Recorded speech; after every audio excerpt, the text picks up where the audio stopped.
ഈ രാജ്യത്ത് ജീവിക്കുന്ന മുഴുവൻ ജനങ്ങളും ഈ രാജ്യമാണ്. 2002 ഗുജറാത്ത് വംശഹത്യാ കാലത്ത് അതിഭീകരമായിട്ട് ആക്രമിക്കപ്പെടുമ്പോൾ അയാളെ നഗ്നനാക്കിയിട്ട് ചാട്ടവാഴ കൊണ്ട് അടിച്ചിട്ട് വന്ദേമാതരം ചൊല്ലാൻ പറയുന്നുണ്ട്. അതേത് വന്ദേമാതരം? ഏറ്റവും അടിത്തട്ടിലുള്ള മനുഷ്യരെ കൊണ്ടുപോലും ജാതി മേൽക്കോയ്മക്ക് അതിൻ്റെ അജണ്ട നിർവഹിക്കാൻ പറ്റും. അങ്ങനെയാണ് ഇന്ത്യൻ ഫാസം നിലനിൽക്കുന്നത്. അംബാനിക്കും അംബാനിയുടെ തൊഴിലാളിക്കും ഒരു വോട്ടേ ഉള്ളൂ.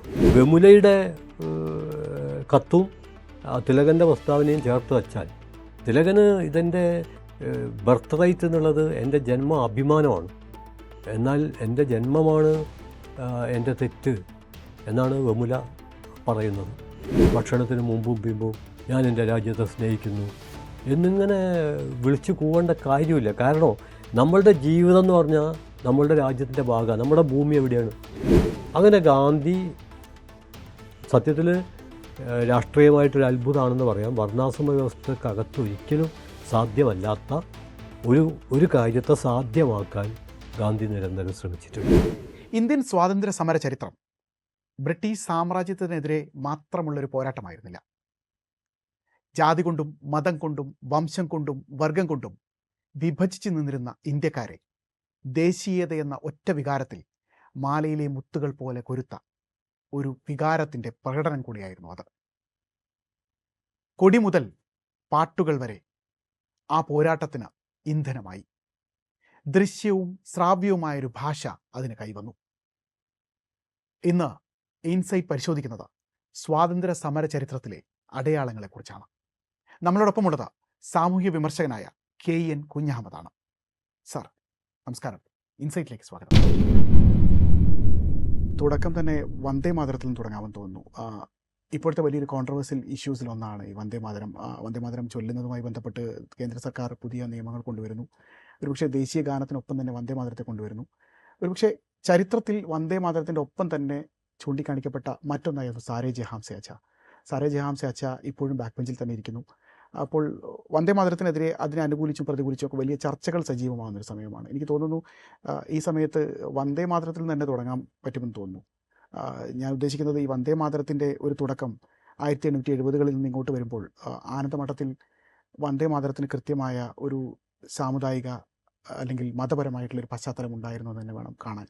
അപ്പോൾ ആ വന്ദേമാതരത്തെ തിരിച്ച് ദേശീയ ഗാനത്തിൻ്റെ പദവി തത്തുല്യമായൊരു പദവി കൊടുത്ത് കൊണ്ടുവരികയാണ്. എങ്ങനെയാണ് വന്ദേമാതരത്തെ നമ്മൾ വിലയിരുത്തുന്നത്? സാധാരണഗതിയിൽ വന്ദേമാതരം ഉൾപ്പെടെ ഒരു ഗാനവും നേരത്തെ പരാമർശിച്ച സാരേ ജഹാം സേ അച്ഛാ ഉൾപ്പെടെ ഒന്നും ഒരു തർക്ക പ്രശ്നമായി തീരേണ്ടതല്ല. പക്ഷേ വന്ദേമാതരത്തെ ആരാണ് സത്യത്തിൽ തർക്ക പ്രശ്നമാക്കിയത്? പെട്ടെന്ന് കേൾക്കുമ്പോൾ ഇത് തർക്ക പ്രശ്നമാക്കിയതിൽ ഇന്ത്യൻ ജനതയ്ക്ക് എന്തെങ്കിലും പങ്കുണ്ട് എന്നൊരു തെറ്റിദ്ധാരണ ഉണ്ടായിത്തീരും. എന്നാൽ ഇതിനെ ഒരു സംഘർഷ പ്രശ്നമാക്കിയത് ഇപ്പോൾ മാത്രമല്ല മുമ്പും ഇന്ത്യയിലെ ജാതി മേൽക്കോയ്മ വ്യവസ്ഥയും ഇന്ത്യയിലെ നവഫാസിസ്റ്റുകളുമാണ്. ജാതി മേൽക്കോയ്മ വ്യവസ്ഥയും അതുപോലെ തന്നെ നവഫാസിസ്റ്റുകളും ഏറ്റവും പ്രിയപ്പെട്ടതായി വന്ദേമാതരത്തെ അവതരിപ്പിച്ചുകൊണ്ടിരിക്കുകയാണല്ലോ. എന്നിട്ടും അവരാണിതിനെ സംഘർഷ നിർഭരമാക്കിയത് എന്ന് പറയുന്നതിൻ്റെ യുക്തി എന്താണ്? താങ്കൾ നേരത്തെ പറഞ്ഞു ബങ്കിം ചന്ദ്ര ചാറ്റർജിയുടെ ആനന്ദമഠം എന്ന നോവൽ. ഈ ആനന്ദമഠം എന്ന നോവലിനെ നമ്മൾ മനസ്സിലാക്കുമ്പോൾ അതോടൊപ്പം തന്നെ ബങ്കിം ചന്ദ്ര ചാറ്റർജി എന്ന മഹാനായ എഴുത്തുകാരൻ, അദ്ദേഹം ബംഗാളി സാഹിത്യത്തിലെ ഒരു മഹാസാന്നിധ്യമാണ്. സാഹിത്യ സാമ്രാട്ട് എന്ന പേരിൽ അദ്ദേഹം പ്രശംസിക്കപ്പെട്ടിട്ടുണ്ട്. അദ്ദേഹത്തിൻ്റെ നോവൽ മാത്രമല്ല, അദ്ദേഹം ബംഗാളി സാംസ്കാരിക ജീവിതത്തിൽ സജീവമായി ഇടപെട്ട ഒരാളാണ്. അദ്ദേഹത്തിൻ്റെ പ്രബന്ധ സമാഹാരങ്ങൾ നമുക്ക് വായിക്കാൻ കിട്ടും. പക്ഷേ ഇതൊക്കെ ഉണ്ടായിരിക്കെ തന്നെ ബങ്കിം ചന്ദ്ര ചാറ്റർജി ബ്രിട്ടീഷ് വിരുദ്ധ സമരം കൊടുമ്പിരി കൊണ്ട കാലത്ത് ബ്രിട്ടീഷ് സർക്കാരിന് ഏറെ പ്രിയപ്പെട്ടവനായിരുന്നു. അദ്ദേഹം മജിസ്ട്രേറ്റായിട്ട് നിയമിക്കപ്പെടുന്നു. ഇന്ത്യൻ ജനത സാമ്രാജ്യത്വത്തെ വിചാരണ ചെയ്യുന്ന ഒരു വേളയിലാണ് ആ സമരത്തിൽ പങ്കെടുക്കുന്നവരെ വിചാരണ ചെയ്യാൻ ഇന്ത്യക്കാരിൽ നിന്ന് തിരഞ്ഞെടുക്കപ്പെട്ട ഒരാളായി, ഞാൻ നേരത്തെ പറഞ്ഞ പോലെ ഒരു പ്രതിഭ എന്ന അർത്ഥത്തിൽ ഇന്ത്യയുടെ അഭിമാനമായ ആനന്ദമഠം എഴുതിയ, അതുപോലെ മറ്റ് നിരവധി കൃതികൾ എഴുതിയ ബങ്കിംചന്ദ്ര ചാറ്റർജി അവിടെ നിൽക്കുന്നില്ല. അദ്ദേഹത്തിന് റായ് ബഹദൂർ ബിരുദം നൽകി ബ്രിട്ടീഷുകാർ ആദരിക്കുന്നു. സാധാരണഗതിയിൽ നമ്മുടെ സമൂഹം സമാധാനപൂർവ്വം കടന്നു പോകുന്ന ഒരു പശ്ചാത്തലത്തിലാണ് ഇങ്ങനെയൊക്കെ സംഭവിക്കുന്നതെങ്കിൽ അത് നമുക്കും അഭിമാനവും. പക്ഷെ ഇതങ്ങനെയല്ല. സാമ്രാജ്യത്വ വിരുദ്ധ സമരം അതിരൂക്ഷമായ സന്ദർഭത്തിലാണ് ബംഗാൾ ഇന്ത്യൻ സ്വാതന്ത്ര്യ സമരത്തിൽ തിളച്ചു മറിയുന്ന ഒരു സന്ദർഭത്തിലാണ് ഇദ്ദേഹത്തിന് ജഡ്ജാക്കുന്നത്, ഇദ്ദേഹത്തിന് റായ് ബഹദൂർ പട്ടം നൽകുന്നത്. ഏറ്റവും ആദരിക്കപ്പെടേണ്ട ഇന്ത്യക്കാരുടെ പട്ടികയിൽ ഒരാളായി ബ്രിട്ടീഷുകാരുടെ കാഴ്ചപ്പാടിൽ ബങ്കിംചന്ദ്ര ചാറ്റർജി മാറുകയാണ്. ഇതാണ് ഒന്നാമത്തെ കാര്യം. 2, ഇദ്ദേഹത്തിൻ്റെ ആനന്ദമഠം എന്ന കൃതിയുടെ സത്യത്തിലുള്ള പശ്ചാത്തലം എന്താണ്? ഏറ്റവും ചുരുങ്ങിയത് 3 പ്രധാന ചരിത്ര സംഭവങ്ങൾ ഈ നോവലിൻ്റെ രചനയുടെ ആധാരമാണ്. അതിലൊന്ന്, ഒരുപക്ഷെ ഒന്നല്ല, ഏറ്റവും പ്രധാനപ്പെട്ടത് സന്യാസി ഫക്കീർ കലാപമാണ്. ബ്രിട്ടീഷുകാരുടെ കണ്ണ് തള്ളിപ്പോയൊരു കലാപമാണത്. ആ സമരത്തിൻ്റെ ഒരു പ്രത്യേകത, അത് ഹിന്ദു മുസ്ലിം ഐക്യത്തിൻ്റെ, ഉരുക്കുപോലെ ഉറച്ച ഐക്യത്തിൻ്റെ ഒരു ഉജ്ജ്വല മാതൃകയായിരുന്നു. ഈ ഐക്യമാണ് ബ്രിട്ടീഷുകാരെ ഏറ്റവും കൂടുതൽ അസ്വസ്ഥപ്പെടുത്തിയത്. കാരണം ഇന്ത്യയിലെ വിവിധ മതങ്ങളെ, അതുപോലെ തന്നെ ഭാഷാ ജനതയെ ഭിന്നിപ്പിച്ച് നിർത്തി തങ്ങളുടെ അധികാരം ദീർഘകാലം നിലനിർത്തുക എന്നുള്ള അജണ്ടയാണ്. ആ അജണ്ട പൊളിച്ച ഇന്ത്യയിലെ ഗംഭീരമായ 18-ാം നൂറ്റാണ്ട് കണ്ട ഇന്ത്യയിലെ ഏറ്റവും ഗംഭീരമായ സമരമാണ് 40 കൊല്ലം നീണ്ടു നിന്ന് 1860 മുതൽ 1800 വരെ നിലനിന്ന ഏറ്റവും ഗംഭീരമായ സമരമാണ്. 1760 മുതൽ 1800 വരെ ഒരു 40 കൊല്ലം നിലനിന്ന സമരമാണ്. ആ സമരത്തിൽ ആത്മീയ നേതാക്കളാണ് മുസ്ലിം ഫക്കീറുകൾ, സൂഫികൾ, ചിരാഗ് അലി ഷായെപ്പോലുള്ളവർ, മൂസ ഷായെപ്പോലുള്ളവർ, മജ്നൂ ഷായെപ്പോലുള്ളവർ, അതുപോലെ തന്നെ ഏറ്റവും പ്രശസ്തരായ ഹിന്ദുമത സന്യാസികൾ ഭവാനി പഥക്, റാണി ചൗധരി, ഇവരൊക്കെ അത്ര വലിയ ഐക്യം. ആ ഐക്യം നടന്ന സമരത്തിലെ ഐക്യത്തിൻ്റെ ഭാഗമായിട്ടുള്ള ഈ ഫക്കീർ സന്യാസി കലാപത്തെ ബ്രിട്ടീഷ് അജണ്ടക്കനുസരിച്ച് വെട്ടിച്ചുരുക്കുകയാണ് ബങ്കിംചന്ദ്ര ചാറ്റർജി ചെയ്തത്. അദ്ദേഹത്തിൻ്റെ ഫക്കീർ സന്യാസി കലാപത്തിൽ ഫക്കീറുകളില്ല, സന്യാസിമാർ മാത്രമേ ഉള്ളൂ. ഒരുപക്ഷെ മുസ്ലിങ്ങളൊരു പ്രതിപക്ഷത്തുണ്ട് താനും. സന്യാസിമാർ മാത്രമേ ഉള്ളൂ. മാത്രമല്ല, ഈ ഫക്കീറുകൾ ഉൾപ്പെടുന്ന മുസ്ലിം സമൂഹത്തെ പ്രതിനായക പക്ഷത്ത് നിർത്തിക്കൊണ്ടാണ്. അത് ചരിത്രവിരുദ്ധമാണ്. ഇതൊന്ന്.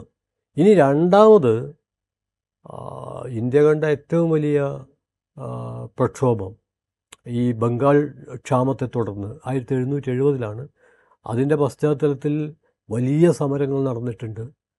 മൂന്നാമത്തേത് 1857-ലെ ഇന്ത്യയിൽ അവികസിതമായ സ്വാതന്ത്ര്യ സമരം. അതും സാമുദായിക മൈത്രിയുടെ ഗംഭീരമായ ആവിഷ്കാരമാണ്. ഈ 3 സമരങ്ങളുടെ ചരിത്ര യാഥാർത്ഥ്യത്തെ ചോർത്തിക്കൊണ്ടാണ് ആനന്ദമഠം. മാത്രമല്ല, ആനന്ദമഠത്തിൻ്റെ ഒരു അന്തസത്ത എന്ന് പറയുന്നത് ബ്രിട്ടീഷ് സ്തുതിയും ബ്രാഹ്മണ സ്തുതിയുമാണ്. അങ്ങനെ ബ്രിട്ടീഷ് സ്തുതിയും ബ്രാഹ്മണ സ്തുതിയും ആ കൃതിയിൽ വന്നു എന്നത് മാത്രമല്ല, അതിലെ പ്രതിനായക സ്ഥാനത്ത് ഞാൻ നേരത്തെ പരാമർശിച്ചു. മാത്രമല്ല, ഭീകരരായിട്ട് മൊട്ടകൾ, താടിവാലകൾ, അങ്ങനെയൊക്കെയുള്ള ഭീകരരായിട്ട് മുസ്ലിം സമൂഹത്തെ അതിൽ അവതരിപ്പിച്ചിരിക്കുന്നുണ്ട്. ഒരുപക്ഷെ ബ്രിട്ടീഷുകാരെ തൃപ്തിപ്പെടുത്താൻ വേണ്ടി ചെയ്തതാവാം. എന്തിൻ്റെ പേരിലായാലും മാപ്പർഹിക്കാത്തൊരു പാതകമാണ് ആ കൃതിയിൽ ചെയ്തത്. ഈ ആനന്ദമഠത്തിലാണ് നമ്മളിപ്പോൾ സംവാദം നടത്തുന്ന വന്ദേ മാതരം. വന്ദേ മാതരത്തിൻ്റെ ചുരുക്കം എന്താണ്? വന്ദേ മാതരം ചൊല്ലണോ ചൊല്ലാതിരിക്കണോ എന്നത് ഞാൻ തുടക്കത്തിൽ പറഞ്ഞു തർക്കപ്രശ്നമല്ല. ഇന്ത്യൻ സ്വാതന്ത്ര്യ സമരത്തിന് ആവേശം പകർന്ന മുദ്രാവാക്യങ്ങളിൽ ഒന്നാണ് വന്ദേ മാതരം, ഭാരതമാത. ഇതെല്ലാം നമുക്ക് ഊർജ്ജം നൽകിയ മുദ്രാവാക്യങ്ങളാണ്. പക്ഷെ അത് ഊർജ്ജം നൽകുന്ന പശ്ചാത്തലം എന്താണ്? സാമ്രാജ്യത്വ വിരുദ്ധ സമരത്തിൽ ഒരു ജനതയെ ഐക്യപ്പെടുത്തുന്ന തരത്തിൽ അത് പ്രവർത്തിച്ചപ്പോഴാണ് അത് ഊർജ്ജം ഉൽപ്പാദിപ്പിച്ചത്. എന്നാൽ അതേ ജനസമൂഹത്തെ ഭിന്നിപ്പിക്കുന്ന തരത്തിൽ അത് രൂപാന്തരപ്പെടുമ്പോൾ അത് പണ്ട് വിളിച്ച ഭാരത് മാത അല്ല, പണ്ട് അവതരിപ്പിച്ച വന്ദേ മാതരമല്ല. ഇനി സാധാരണ നമ്മുടെ സംവാദങ്ങളിലൊക്കെ കടന്നു വരുന്നത് ഇതിൻ്റെ ആദ്യത്തെ ഭാഗം, അത് പ്രകൃതി വർണ്ണനയാണ്, രാജ്യത്തിൻ്റെ മനോഹാരിതയാണ്, അത് നമുക്ക് ചൊല്ലാം. ഇനി രണ്ടാമത്തെ ഭാഗം ദുർഗാസ്തുതിയാണ്. അത് മുസ്ലിങ്ങൾക്ക് നിഷിദ്ധമാണ്. ഇതും അപനിർമ്മിക്കപ്പെടേണ്ടതാണ്. മുസ്ലിങ്ങൾക്ക് മാത്രമല്ല, മതനിരപേക്ഷ കാഴ്ചപ്പാട് പുലർത്തുന്ന മുഴുവൻ മനുഷ്യർക്കും, ജാതി മേൽക്കോയ്മയെ പിന്തുണയ്ക്കാത്ത മുഴുവൻ മനുഷ്യർക്കും. ഇപ്പം നിരവധി മതങ്ങളുണ്ട്. ആ മതങ്ങൾക്കൊക്കെ ഭാരതത്തെ ഒരു രാഷ്ട്രത്തെ ദൈവവൽക്കരിക്കുക, അല്ലെങ്കിൽ ഒരു രാഷ്ട്രത്തെ പിശാചിവൽക്കരിക്കുക, ഇത് മതരഹിതർക്ക് ഒരു താല്പര്യം ഉണ്ടാവില്ല. ജാതി മേൽക്കോയ്മയിൽ പെടാത്ത ബുദ്ധമതക്കാരുണ്ട്, ജൈന മതക്കാരുണ്ട്, ക്രിസ്തു മതക്കാരുണ്ട്, ഹിന്ദു മതത്തിലെ തന്നെ വ്യത്യസ്ത കാഴ്ചപ്പാട് പുലർത്തുന്നവരുണ്ട്. അവർക്കൊന്നും ഇത് സ്വീകാര്യമല്ല. പക്ഷേ നമ്മുടെ സംവാദങ്ങളിലൊക്കെ പറഞ്ഞു വന്നിരുന്നത് 1937 മുസ്ലിം പക്ഷത്തു നിന്ന് ഇതിനെതിരെ വിമർശനം വന്നപ്പോൾ ഇതിൻ്റെ ആദ്യത്തെ ഭാഗം മാത്രം അവതരിപ്പിച്ചാൽ മതി. ഇത് സത്യത്തിൽ ഇന്ത്യൻ ഫാസിസത്തിൻ്റെ ഒരു അജണ്ടയാണ്. അതായത് ഇന്ത്യൻ ജനതയും ജാതി മേൽക്കോയ്മയും തമ്മിലുള്ള വൈരുദ്ധ്യത്തെ മതങ്ങൾ തമ്മിലുള്ള വൈരുദ്ധ്യമാക്കി മാറ്റിക്കഴിഞ്ഞാൽ അതുകൊണ്ട് വൻ രാഷ്ട്രീയ ലാഭം കൊയ്യാൻ സാധ്യതയുള്ളത് ഇന്ത്യൻ ഫാസിസത്തിനാണ്. അപ്പോൾ അവരുടെ അജണ്ടയാണ് സത്യത്തിൽ ഇതിന് അനുകൂലമായിട്ടും പ്രതികൂലമായിട്ടുള്ള അഭിപ്രായ പ്രകടനങ്ങളിൽ പലപ്പോഴും വിജയിക്കുന്നത്. അതുകൊണ്ട് ഞാൻ വളരെ സംക്ഷിപ്തമായിട്ട് പറയാൻ ശ്രമിക്കുന്നൊരു കാര്യം എന്താണെന്ന് പറഞ്ഞാൽ, ആനന്ദമഠത്തിൽ ഇന്ത്യയുടെ ദേശീയ സമരത്തിൻ്റെ ശരിക്കുള്ള ചരിത്രമില്ല, വളച്ചൊടിക്കപ്പെട്ട ചരിത്രമാണ്. ചരിത്രം ഇന്ത്യൻ ജനത സൃഷ്ടിച്ചിട്ടുണ്ട്. എന്നാൽ ആ ചരിത്രം സൃഷ്ടിക്കുന്നതിൽ ഒരു പങ്കും വഹിക്കാത്തവർ ഇപ്പോൾ വളരെ ആവേശത്തോടെ ചരിത്രം തിരുത്തുന്നുണ്ട്. ചരിത്രം ജനത സൃഷ്ടിക്കുക, ആ ജനത സൃഷ്ടിച്ച ചരിത്രത്തെ തങ്ങൾക്ക് അനുയോജ്യമായ വിധം തിരുത്തുക. ആ തിരുത്തലിൻ്റെ കൂടി പശ്ചാത്തലത്തിലാണ് വന്ദേ മാതരം സംബന്ധമായുള്ള വിവാദങ്ങൾ നമ്മൾ ആലോചിക്കേണ്ടത്. ഒരു കാര്യം കൂടി ഞാൻ കൂട്ടിച്ചേർക്കാം. ഇപ്പോൾ സത്യത്തിൽ വന്ദേ മാതരം ചൊല്ലുന്നവർക്ക് ചൊല്ലാം, ചൊല്ലാൻ താല്പര്യമില്ലാത്തവർക്ക് ചൊല്ലാതിരിക്കാം. നമ്മുടെ ദേശീയ ഗാനം പോലും സത്യത്തിൽ ആളുകൾക്ക് ചൊല്ലാം, ചൊല്ലാതെയും ഇരിക്കാം. പക്ഷേ ഒരൊറ്റ കാര്യമാണ് മൗലിക പ്രാധാന്യമുള്ളത്: അതിനെ അനാദരിക്കരുത്, അതിനെ അവഹേളിക്കരുത്. ഇത് 1986 ആഗസ്റ്റ് മാസം സുപ്രീം കോടതി നടത്തിയ വിധിപ്രഖ്യാപനമാണ്. അതായത് 1955 കോട്ടയത്തെ ഒരു വിദ്യാലയത്തിൽ പ്രഭാത അസംബ്ലിയിൽ 3 യഹോവ വിശ്വാസികളായ കുട്ടികൾ ദേശീയഗാനം ചൊല്ലിയില്ല. അതിൻ്റെ പേരിൽ അവരെ പുറത്താക്കുകയും ശിക്ഷാ നടപടികൾ കൈക്കൊള്ളുകയും ചെയ്തു. അത് സുപ്രീം കോർട്ടിലെത്തിയപ്പോൾ സുപ്രീം കോർട്ട് ആ കുട്ടികളുടെ നിലപാടിനെ അംഗീകരിക്കുകയാണ് ചെയ്തത്. മാത്രമല്ല വളരെ പ്രധാനപ്പെട്ടൊരു പ്രസ്താവന കൂടി നടത്തി. നമ്മുടെ പാരമ്പര്യം സഹിഷ്ണുതയുടേതാണ്, നമ്മുടെ തത്വചിന്ത സഹിഷ്ണുതയാണ് ഉദ്ഘോഷിക്കുന്നത്, നമ്മുടെ ഭരണഘടനയും സഹിഷ്ണുതയാണ് ആവിഷ്കരിക്കുന്നത്. അങ്ങനെയിരിക്കെ നിങ്ങളതിൽ വെള്ളം ചേർക്കരുത് എന്നാണ് സുപ്രീം കോടതി പറഞ്ഞത്. അപ്പം ദേശീയ ഗാനമായാലും പിന്നെ നേരത്തെ താങ്കൾ സൂചിപ്പിച്ച പോലെ പിറകിലേക്ക് തള്ളപ്പെട്ട സാരേ ജഹാം സേ അച്ച എന്ന മനോഹരമായ ഇന്ത്യൻ ദേശീയതയെ വിളിച്ചുണർത്തുന്ന ഗാനമായാലും ഇനി രാംധൻ ആയാലും മഹാത്മാഗാന്ധിയുടെ രഘുപതി രാഘവ രാജാറാം ഉൾപ്പെടെ ഈശ്വര ഹള്ളാ തേരേ നാം എന്നൊക്കെയുള്ള രാംധനായാലും ഇതൊക്കെ മനുഷ്യർക്ക് അതിനോട് ആഭിമുഖ്യവും സ്നേഹവും ബഹുമാനമൊക്കെ ഉണ്ടാവും. അത് ഓരോരുത്തരും അവരുടെ രീതിയിൽ പ്രകടിപ്പിക്കും. അത് ഒച്ചത്തിൽ ചൊല്ലിക്കൊണ്ട് പ്രകടിപ്പിക്കുന്നവരുണ്ടാവും, പതുക്കെ ചൊല്ലി പ്രകടിപ്പിക്കുന്നവരുണ്ടാവും, മൗനമായിട്ട് അതിനെ പിന്തുടരുന്നുണ്ടവരുണ്ടാവും. ഇനി തങ്ങളുടെ വിശ്വാസം അനുവദിക്കുന്നില്ലെങ്കിൽ അതിനോട് അനാദരവ് കാട്ടാതെ തങ്ങളുടെ വിശ്വാസത്തിൻ്റെ ആവിഷ്കാരം നിർവഹിക്കുന്നവരുണ്ടാവും. ഇത്രയും ജനകീയമായി ജനായത്തപരമായി പരിഗണിക്കേണ്ട ഒരു കാര്യത്തെ സംഘർഷം ഉണ്ടാക്കുന്ന തരത്തിൽ, ഭിന്നിപ്പുണ്ടാക്കുന്ന തരത്തിൽ അവതരിപ്പിക്കുന്നു എന്നുള്ളത് സത്യത്തിൽ അത് ഇന്ത്യൻ ഫാസിസത്തിൻ്റെ ഒരു അജണ്ടയാണ്. അവർ തുടക്കം മുതൽ ചെയ്തുകൊണ്ടിരിക്കുന്നതാണ്. അതുകൊണ്ടാണ് ഞാൻ പറഞ്ഞത്, ബങ്കിംചന്ദ്ര ചാറ്റർജിയുടെ ആനന്ദമഠത്തിലെ ബ്രാഹ്മണ സ്തുതിയും ബ്രിട്ടീഷ് സ്തുതിയും ആഘോഷിക്കപ്പെടേണ്ടതല്ല. അദ്ദേഹത്തിൻ്റെ മറ്റ് കൃതികളും അതുപോലെ തന്നെ അദ്ദേഹം നടത്തിയ പല ഇടപെടലുകളും അതെല്ലാം ആദരിക്കപ്പെടേണ്ടതാണ്. ഏത് പ്രതിഭയുടെയും സാധ്യതയാണ് നമ്മൾ സ്വാഗതം ചെയ്യേണ്ടത്. അതിൻ്റെ പരിമിതി നമ്മൾ ഒരിക്കലും ആദർശവൽക്കരിക്കരുത്. ഇതിനകത്തെ ഒരു മിസ്സിംഗ് ലിങ്കായിട്ട് നമുക്ക് എപ്പോഴും തോന്നാറുള്ളത്, എങ്ങനെയാണ് ഈ വന്ദേ മാതരം ഇങ്ങനെ ഈ സ്വാതന്ത്ര്യ സമരത്തിൻ്റെ ഇതിന് ചരിത്രത്തിലേക്ക് കടന്നു വരുന്നതെന്നൊരു ചോദ്യമുണ്ട്. ഇപ്പോൾ ടാഗോർ ഇത് ആലോചിക്കുന്നു. ടാഗോറിന് ശേഷം ഈ സാധനം പിന്നീടും സ്വാതന്ത്ര്യ സമര ചരിത്രത്തിൽ പല ആളുകളും ഏറ്റുപിടിക്കുന്നത് കാണാം. 1896 ഇതേപോലെ മുഹമ്മദ് സയാനിയുടെ നേതൃത്വത്തിൽ ചേർന്ന കോൺഗ്രസ് സമ്മേളനത്തിൽ ഇത് ആലപിക്കപ്പെടുന്നുണ്ട്. 1942 നമ്മുടെ ഉഷാ മേത്തയുമായിട്ട് ബന്ധപ്പെട്ടുള്ള ക്വിറ്റ് ഇന്ത്യ സമരകാലത്ത് ഉഷാ മേത്തയുമായിട്ട് ബന്ധപ്പെട്ടുള്ള കോൺഗ്രസ് റേഡിയോയിൽ ആദ്യം വന്ദേ മാതരത്തിൽ പരിപാടികൾ തുടങ്ങും. സാരെ ജഹാംസെ അച്ചയിൽ അവസാനിപ്പിക്കുന്ന, മുഹമ്മദ് ഇക്ബാലിൻ്റെ സാരെ ജഹാംസെ അച്ചയിൽ അവസാനിപ്പിക്കുന്ന രീതിയിലാണ് പരിപാടികൾ ക്രമീകരിച്ചിരുന്നത്. ഒരുപക്ഷെ കോൺഗ്രസ് ഈ ഗാനത്തെ ഇങ്ങനെ അവലംബിക്കാനുണ്ടായിട്ടുള്ള ഒരു സാഹചര്യം എന്തായിരിക്കും? വന്ദേ മാതരം ഒരു ഓർഗാനിക് ആയിട്ട് ഇതിലേക്ക് കടന്നു വന്നാണോ, അതോ മറ്റെന്തെങ്കിലും അതിനകത്ത് ഇത് ഇൻഫ്ലിക്റ്റ് ചെയ്യുന്ന മറ്റെന്തെങ്കിലും സാഹചര്യം ഉണ്ടായിരുന്നു? അല്ല, നമ്മുടെ സ്വാതന്ത്ര്യ സമര ചരിത്രം പരിശോധിച്ചാൽ അതിൽ പലതരം പ്രവണതകൾ ഒരേ സമയം വളർന്നു വന്നിട്ടുണ്ട്. അതിൻ്റെ ഒരു പ്രധാനപ്പെട്ട പ്രവണത എന്ന് പറയുന്നത് അത് സവർണ കാഴ്ചപ്പാടുകളുമായിട്ട് ബന്ധപ്പെട്ടുകൊണ്ട് രൂപപ്പെട്ടതാണ്. മറ്റൊന്ന് ഏറ്റവും അടിത്തട്ടിലെ മനുഷ്യർ, ഗോത്ര ജനത, അവരുടെയൊക്കെ അടിസ്ഥാനത്തിൽ രൂപപ്പെട്ടു വന്നതാണ്.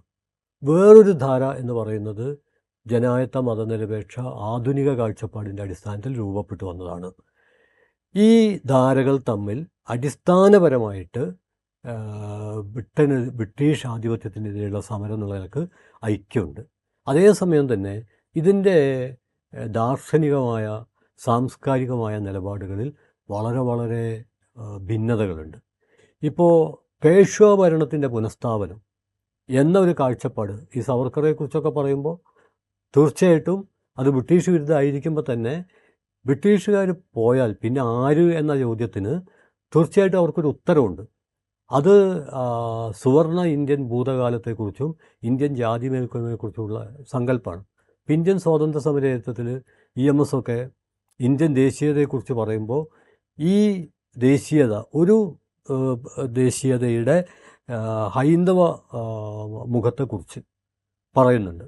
അപ്പോൾ അങ്ങനെ ആ കാലത്ത് രൂപപ്പെട്ടു വന്ന ബംഗാളി ജനതയെ ഊർജപ്പെടുത്തിയ ഒരു ഗാനം എന്ന അർത്ഥത്തിൽ വന്ദേ മാതരം നമ്മുടെ ദേശീയതയുടെ ഭാഗമായിട്ട് വന്നിട്ടുണ്ട്. പക്ഷെ വരുമ്പോഴും നമ്മൾ മനസ്സിലാക്കേണ്ടത് അതിനെതിരെയുള്ള വിമർശനങ്ങളും ഉണ്ടാകുന്നുണ്ട്. അപ്പോൾ ആ വിമർശനത്തിൻ്റെ അടിസ്ഥാനത്തിലാണ് അതിൽ പ്രാധാന്യമുള്ള കാര്യം എന്താ വെച്ചാൽ 1938 വരെ ഹിന്ദു മഹാസഭ കോൺഗ്രസിൻ്റെ ഭാഗമാണ്. അങ്ങനെ ഹിന്ദു മഹാസഭ കോൺഗ്രസിൻ്റെ ഭാഗമായിരിക്കുമ്പോഴാണ് 37 ഇത് മുഴുവൻ ചൊല്ലരുത് എന്ന തീരുമാനത്തിലെത്തുന്നത്. അതിൻ്റെ അർത്ഥം എന്താണെന്ന് പറഞ്ഞാൽ അത് 37ൻ്റെ പ്രശ്നമല്ല, അതിൻ്റെ മുമ്പ് തന്നെ ഇതിനെതിരെയുള്ള, അതായത് ഇതിനെതിരെ രണ്ട് വിഭാഗത്തിൽപ്പെട്ട വിമർശനമാണ്. ഒന്ന്, ഈ പരമ്പരാഗത മൂല്യങ്ങളിൽ നിന്ന് ഊർജ്ജം ഉൾക്കൊണ്ട് ബ്രിട്ടീഷ് വിരുദ്ധ സമരം നടക്കുമ്പോൾ അതിൽ നിന്ന് വ്യത്യസ്തമായുള്ള നിരവധി സമരധാരകൾ ഇപ്പുറത്ത് നടക്കുന്നുണ്ട്. അത് തന്നെ ഇതിനോടുള്ള വിമർശനമാണ്, ഒരേ കാര്യത്തിൽ യോജിക്കുമ്പോഴും.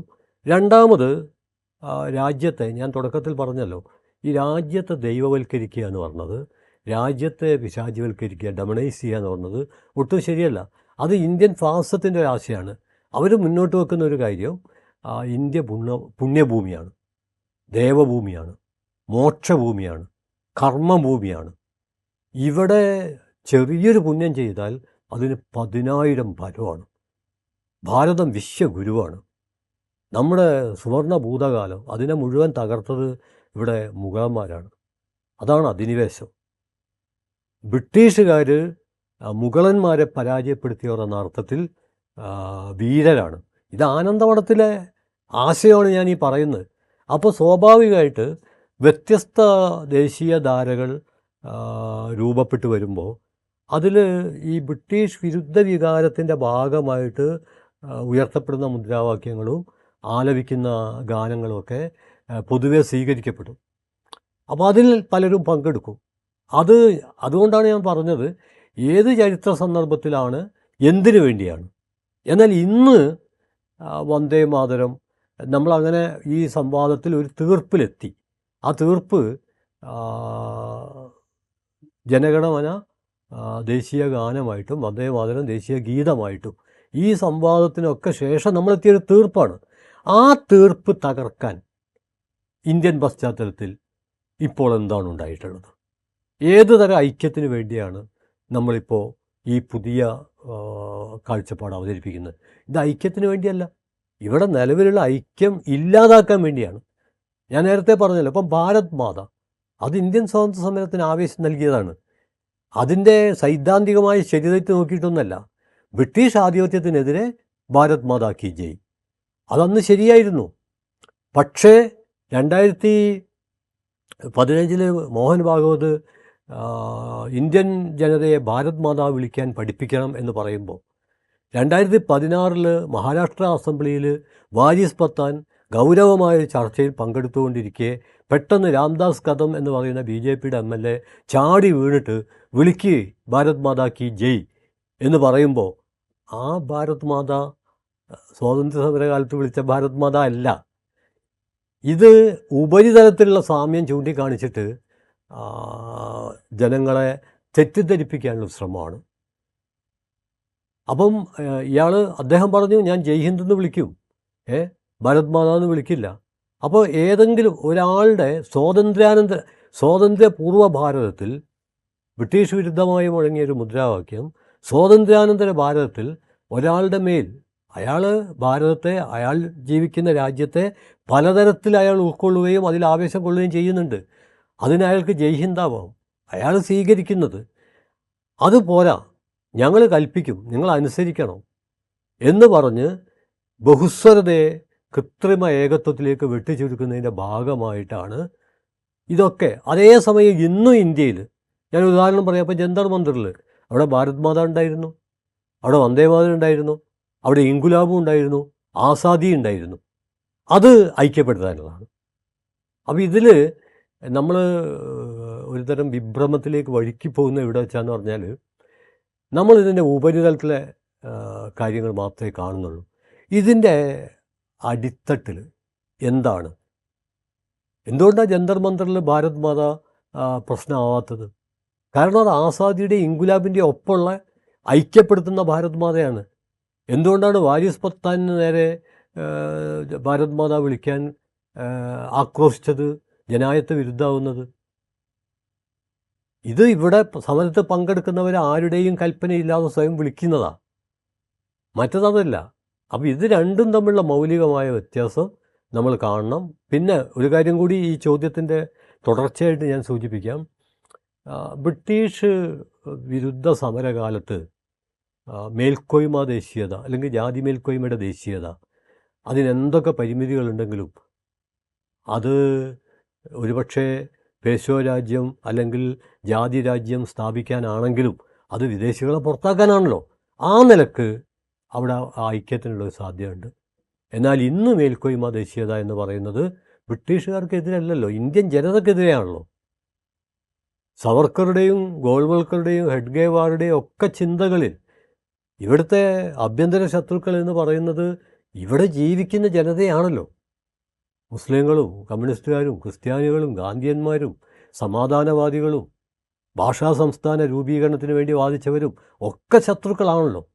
അപ്പോൾ ഒരു രാജ്യത്തിലെ ജനതയെ ആഭ്യന്തര ശത്രുക്കൾ എന്ന് അടയാളപ്പെടുത്തുന്ന മുതലാളിത്തത്തെയല്ല, സാമ്രാജ്യത്വത്തെയല്ല, നാടുവാഴിത്തത്തെയല്ല, അഴിമതിയല്ല, കൊള്ളരുതായ്മകളെ അല്ല ആഭ്യന്തര ശത്രുക്കളായിട്ട് പറയുന്നത്, മറിച്ച് ഇവിടെ ജീവിക്കുന്നൊരു ജനതയാണ്.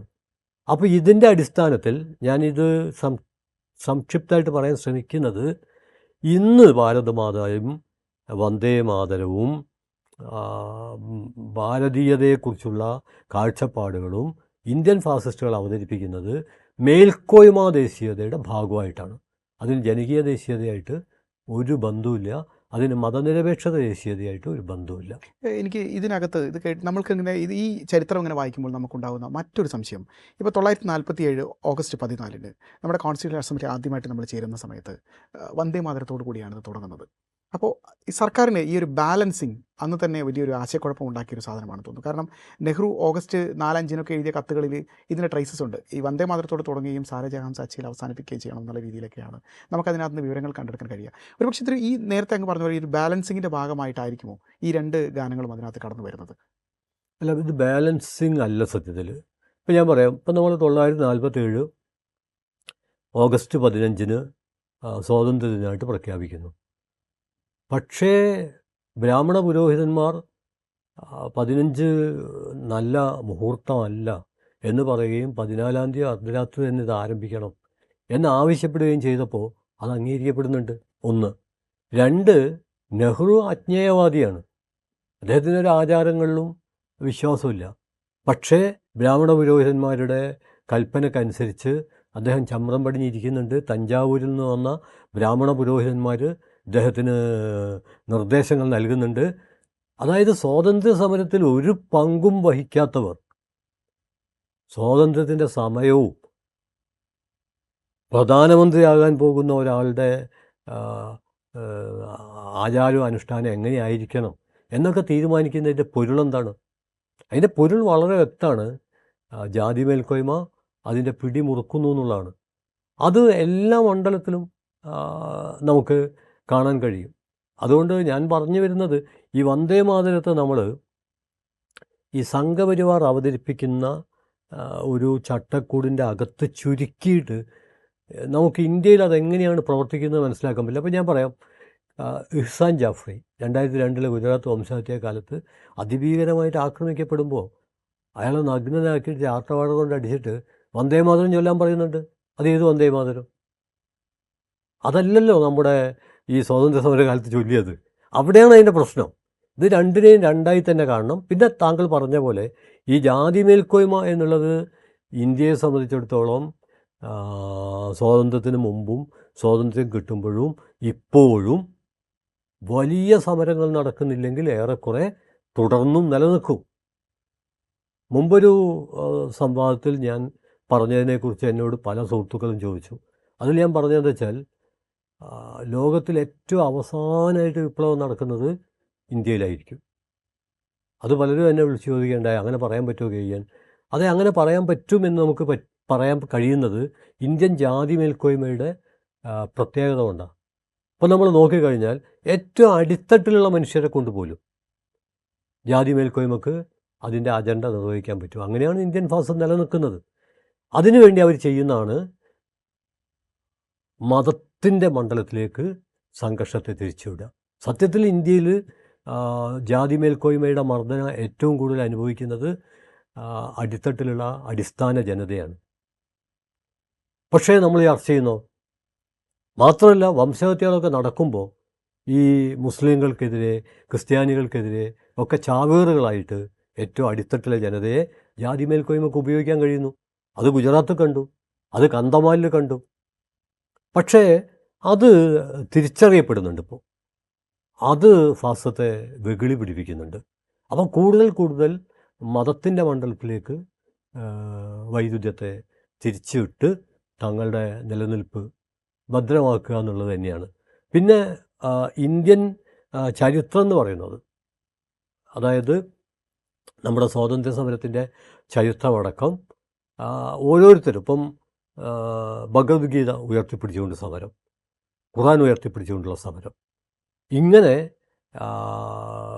തങ്ങളുടെ വിശ്വാസത്തെ സമരത്തിന് ശക്തി പകരാൻ വേണ്ടി ഉപയോഗിച്ചിട്ടുണ്ട്. അപ്പോൾ അതും ഇന്ന് വിള്ളലുണ്ടാക്കാൻ വേണ്ടി ഉപയോഗിക്കുന്നതും രണ്ടാണ്. പക്ഷേ ഇങ്ങനെയൊക്കെ ആണെങ്കിലും നമ്മൾ തീരുമാനിച്ചതാണല്ലോ, സംവാദത്തിലൂടെ തീരുമാനിച്ചതാണ്. ഇത് പൂർണ്ണമായിട്ട് ചൊല്ലേണ്ട കാര്യമില്ല. ഇത് നമ്മുടെ ദേശീയ ഗീതമാണ്, ദേശീയ ഗാനമാണ് പ്രധാനം. ഇതൊക്കെ നമ്മൾ തീരുമാനിച്ചതായിരുന്നു.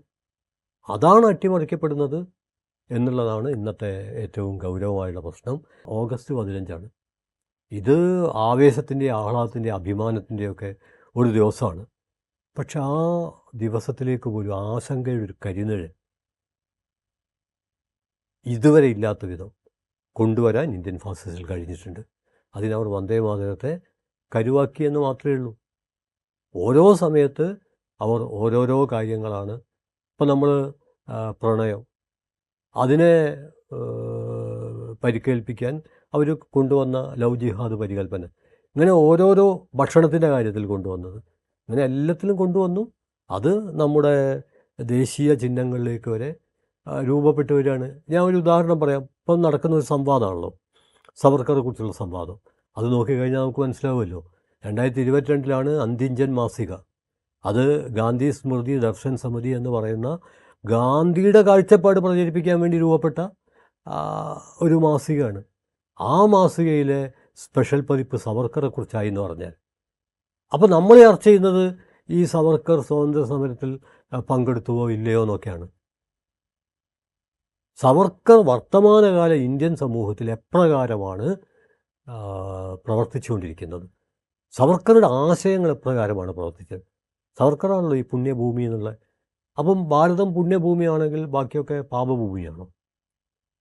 ഒരു രാജ്യത്ത് ഒരാൾ കൊള്ളാവുന്ന കാര്യം ചെയ്താൽ അത് കൊള്ളാവുന്നതാണ്, കൊള്ളരുതാത്ത കാര്യം ചെയ്താൽ കൊള്ളരുതാത്തൊരു കാര്യമാണ്. ലോകത്തിലുള്ള എല്ലാ മനുഷ്യരും ഏതെങ്കിലും തരത്തിൽ പരസ്പരം ബന്ധപ്പെട്ടുകൊണ്ടാണ് ജീവിക്കുന്നത്. ചാച്ചാ നെഹ്റുവിനെ പറ്റി നമ്മൾ പറയുമ്പോൾ ആ റോസാപ്പൂ അത് ബാബർ മധ്യേഷ്യയിൽ നിന്ന് കൊണ്ടുവന്നാണ്. നമ്മളുടെ ജീവിതമായിട്ട് ബന്ധപ്പെട്ട പലതും പല സ്ഥലത്തുനിന്ന് പല കാലത്ത് വന്നു ചേർന്നതാണ്. അതുകൊണ്ട് ഒരു കലർപ്പും ഇല്ലാത്ത ഒരു വിശുദ്ധി എന്ന് പറയുന്നത് അങ്ങേയറ്റം അസംബന്ധമാണ്. ലോകത്തിലെ ഒരു രാജ്യത്തിനും ലോകത്തിലെ ഒരു ജനതക്കും അവകാശപ്പെടാൻ കഴിയില്ല. ലോകത്തിലെ എല്ലാ ജനതയും ഏതൊക്കെയോ കാലത്തെ കൊടുക്കൽ വാങ്ങലുകളുടെ കരുത്തും കാന്തിയും അങ്ങനെയാണ് ജീവിക്കുന്നത്. അതിന് പകരം നമ്മൾ എന്ന് പറഞ്ഞൊരു കൃത്രിമ, അതാണ് ഹെജിമോണിക് നാഷണാലിസം എന്ന് പറഞ്ഞത്.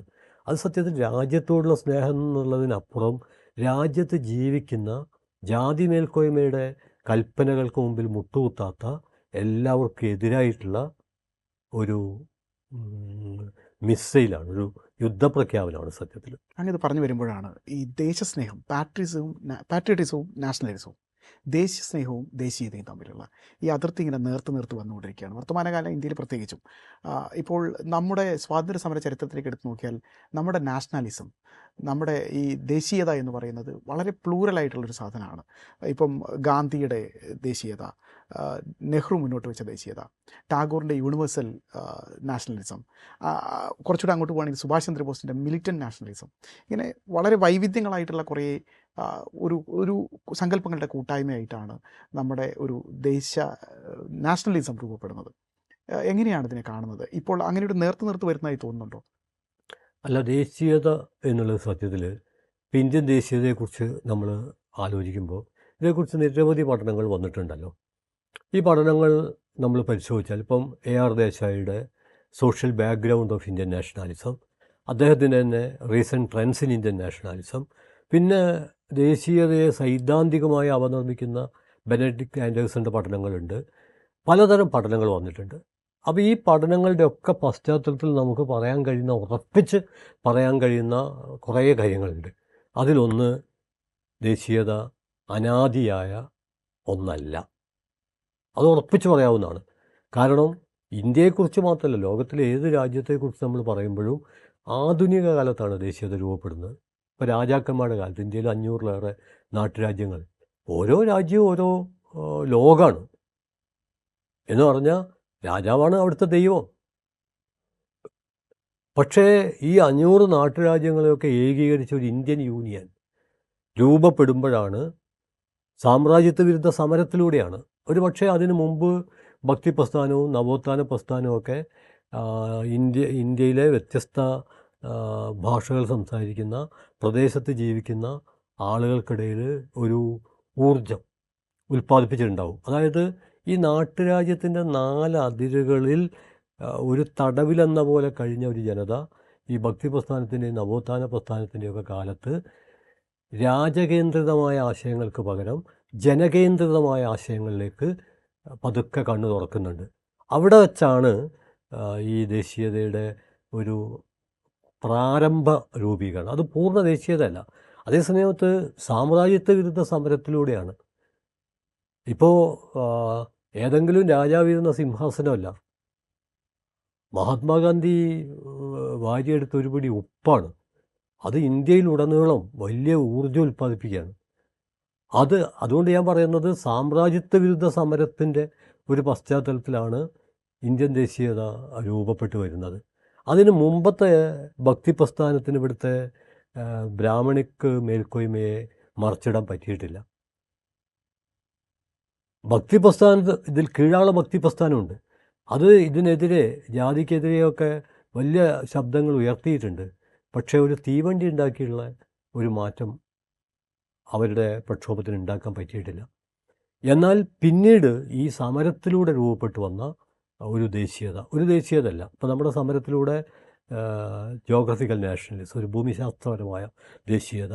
ഇപ്പോൾ നേരത്തെ താങ്കൾ പറഞ്ഞ മഹാത്മാഗാന്ധിയുടെ ഒരു കമ്മ്യൂണൽ നാഷണാലിസം, ഒരു സാമുദായിക ദേശീയത അദ്ദേഹം പ്രധാനമായിട്ടും ഊന്നി പറഞ്ഞത് അത് ഇന്നും പ്രസക്തമാണ്. ഈ രാജ്യത്ത് ജീവിക്കുന്ന മുഴുവൻ ജനങ്ങളും ഈ രാജ്യമാണ്. അതിനേക്കാൾ ചെറിയൊരു നിർവചനം ദേശീയതയ്ക്ക് നൽകാനില്ല. ഇവിടെ തലമുറകളായി ജീവിക്കുന്ന മുഴുവൻ മനുഷ്യരുടെയും ആത്മാഭിമാനവും സുരക്ഷിതത്വമാണ് നമ്മുടെ ദേശീയത എന്ന് പറയുന്നത്. അതുകൊണ്ട് അദ്ദേഹം പ്രധാനമായിട്ടും പ്രബല മതങ്ങൾ എന്നുള്ള നിലക്ക് ഹിന്ദു മതവും ഇസ്ലാം മതവും, അവിടെയാണല്ലോ ഈശ്വരാള്ള തേരേന്നാം എന്നൊക്കെ വരുന്നത്. എന്നിട്ട് അദ്ദേഹം സമുദായ മൈത്രി, അതാണ് കമ്മ്യൂണൽ നാഷണാലിസത്തിൻ്റെ. നെഹ്റു അവിടെ നിന്ന് കുറച്ചുകൂടി വ്യത്യസ്തമായിട്ട് സെക്കുലർ നാഷണാലിസം, മതനിരപേക്ഷ ദേശീയത.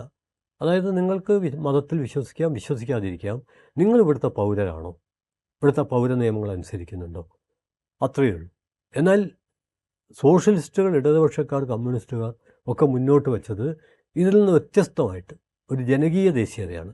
അതായത് നമ്മൾ ഇന്ത്യക്കാരാണ് എന്ന് നമ്മുടെ ഭരണഘടനയുടെ ആമുഖത്തിലൊക്കെ പറയുന്നത് പോലെ നമുക്ക് ഉറപ്പിച്ച് പറയാൻ പറ്റണമെങ്കിൽ ഒരവസര സമത്വം ഉണ്ടാവണം, സാമ്പത്തിക സമത്വം ഉണ്ടാവണം.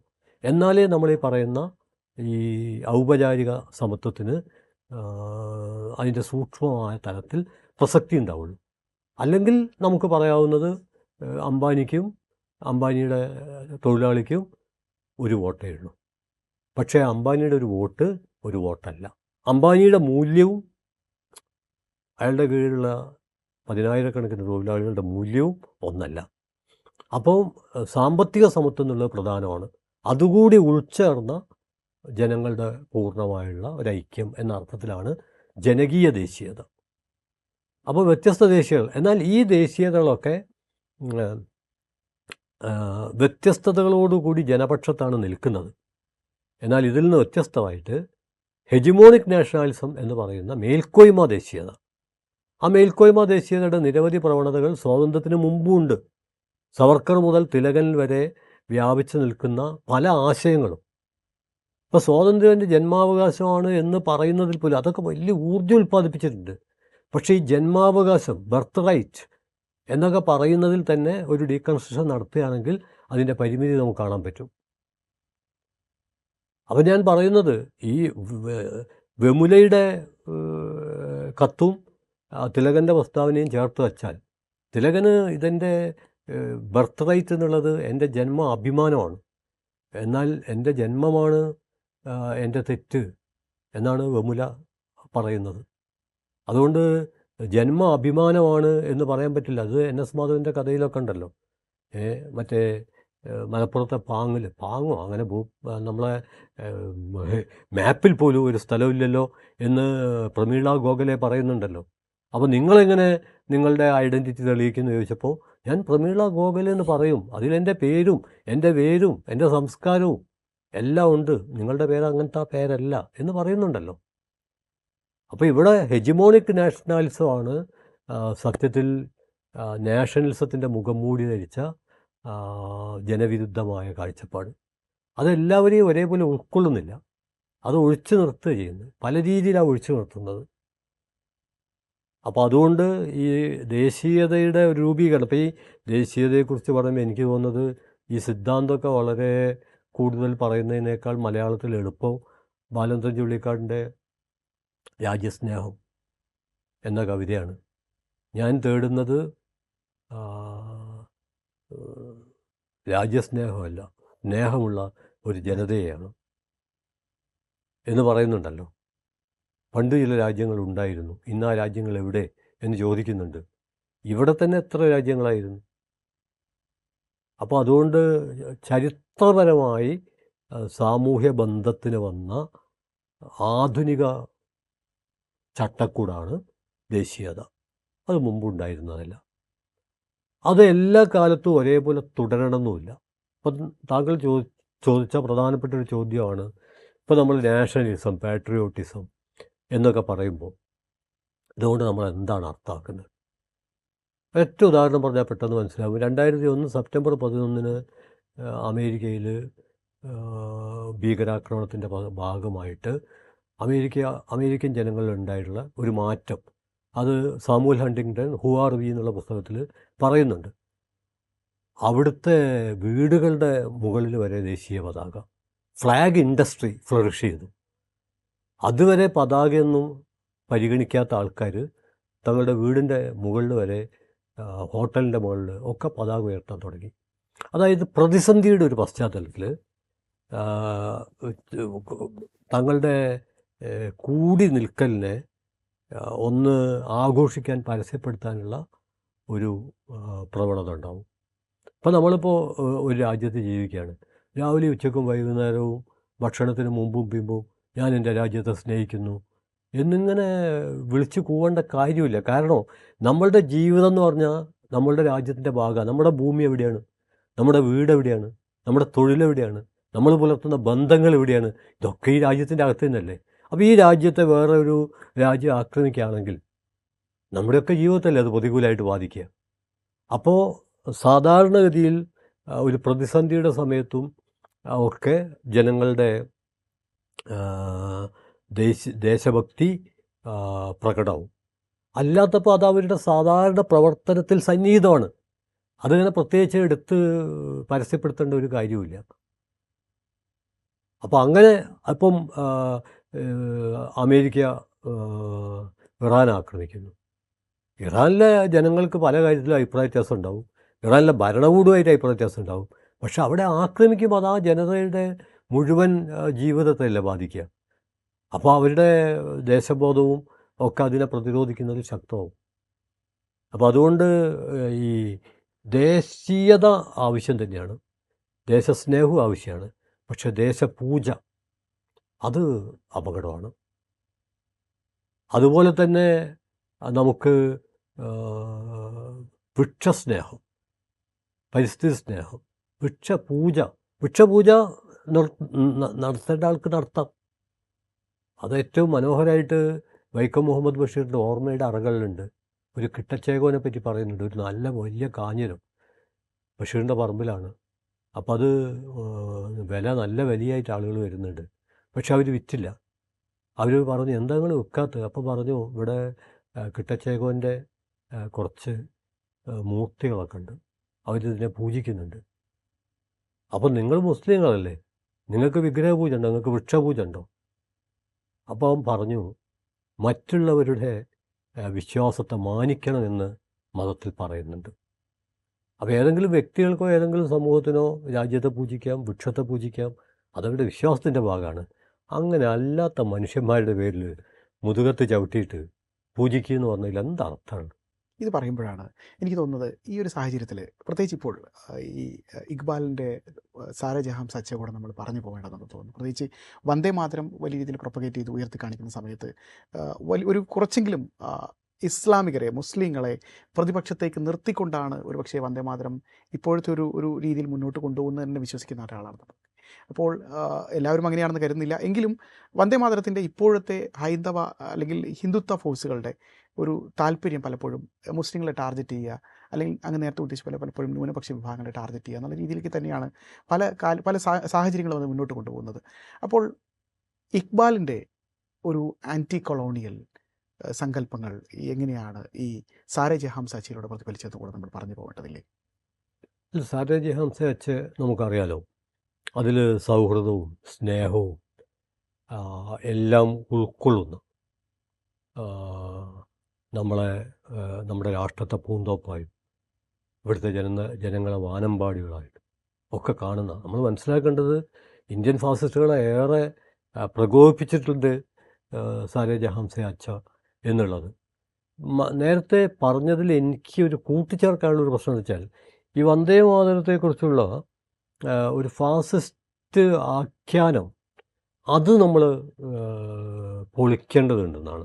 കാരണം വന്ദേ മാതരം മുസ്ലിം വിരുദ്ധം എന്നതിൽ നിന്ന് മാറിയിട്ട് അത് ഇന്ത്യ വിരുദ്ധം, അതായത് വന്ദേ മാതരത്തെക്കുറിച്ച് ഇപ്പോൾ സംഘപരിവാർ ഫാസിസ്റ്റുകൾ ഉയർത്തിക്കൊണ്ടുവരുന്ന ഭിന്നിപ്പിക്കാനുള്ള ശ്രമം ഇന്ത്യ വിരുദ്ധമാണ്. കാരണം എന്താ വെച്ചാൽ, ഇപ്പോൾ നമ്മൾ മതരഹിതർ എന്ന് പറഞ്ഞൊരു വിഭാഗം ഉണ്ടല്ലോ, മതരഹിതർ. അവർക്ക് ഒരു രാഷ്ട്രത്തെ ദൈവമാക്കുന്നതിന് അംഗീകരിക്കാൻ പറ്റും.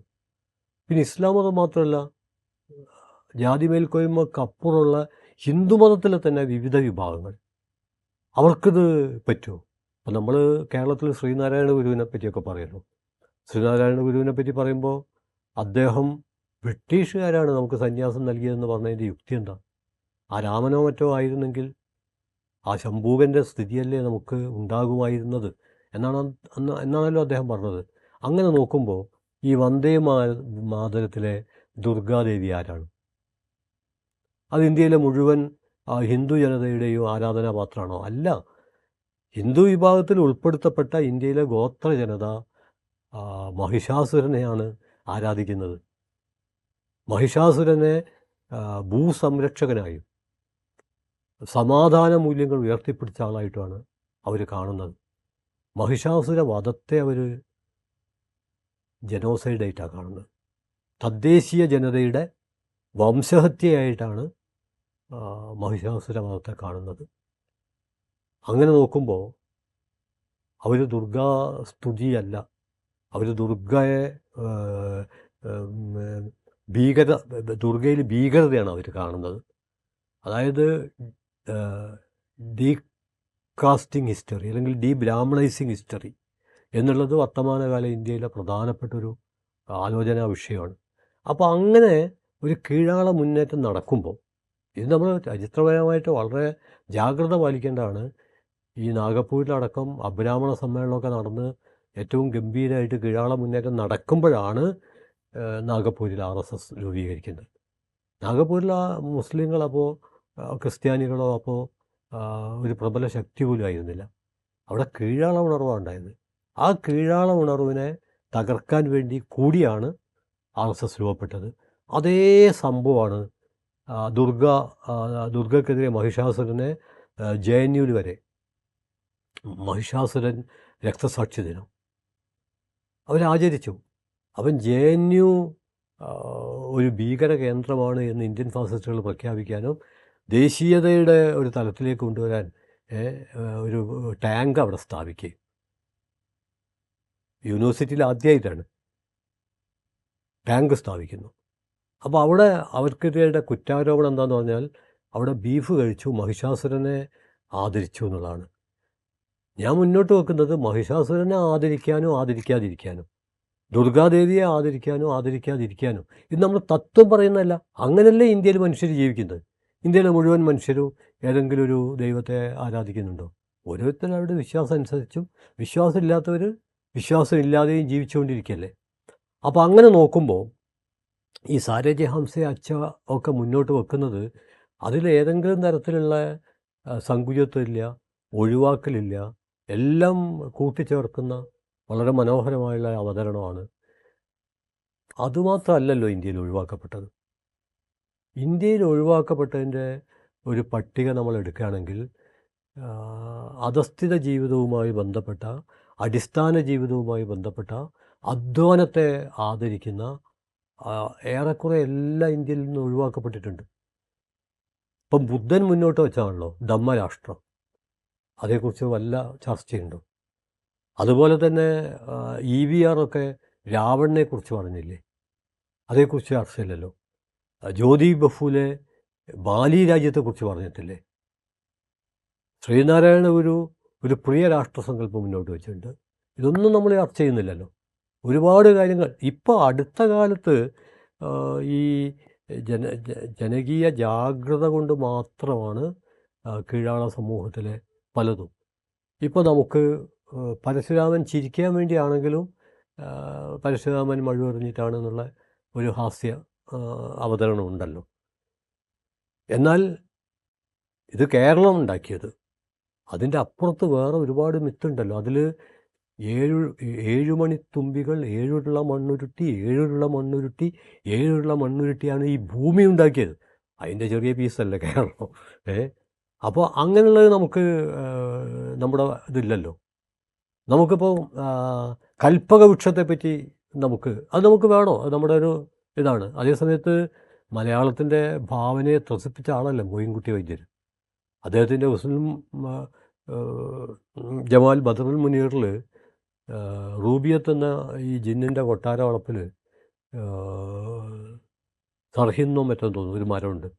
അതിൽ ഒരു ഇല തൊപ്പിയാക്കി വെച്ചാൽ നമ്മളെ കാണാതാവും, അപ്രത്യക്ഷമായി പോകും. നമ്മൾ അതിലൊരു കമ്പെടുത്തു കഴിഞ്ഞാൽ നമുക്ക് പറക്കാനും വലിയ യുദ്ധം ചെയ്യാനും കഴിയും. ഇവിടുത്തെ നമ്മുടെ കൽപ്പക വൃക്ഷത്തിൻ്റെ തന്നെ അടുത്ത് ഒരുപക്ഷെ അതിനേക്കാളും ഹൈറ്റിലാണ് ഈ വൃക്ഷം നിൽക്കുന്നത്. ഇങ്ങനെ പലതും ഉണ്ട്. അതായത് ഞാൻ പറഞ്ഞു വരുന്നതിൻ്റെ ചുരുക്കം, വ്യത്യസ്ത മതവിഭാഗങ്ങൾക്ക്, വ്യത്യസ്ത സാമൂഹ്യ വിഭാഗങ്ങൾക്ക് അവരുടേതായ മിത്തുകളും അവരുടേതായ പാട്ടുകളും എല്ലാം ഉണ്ട്, നൃത്തമുണ്ട്.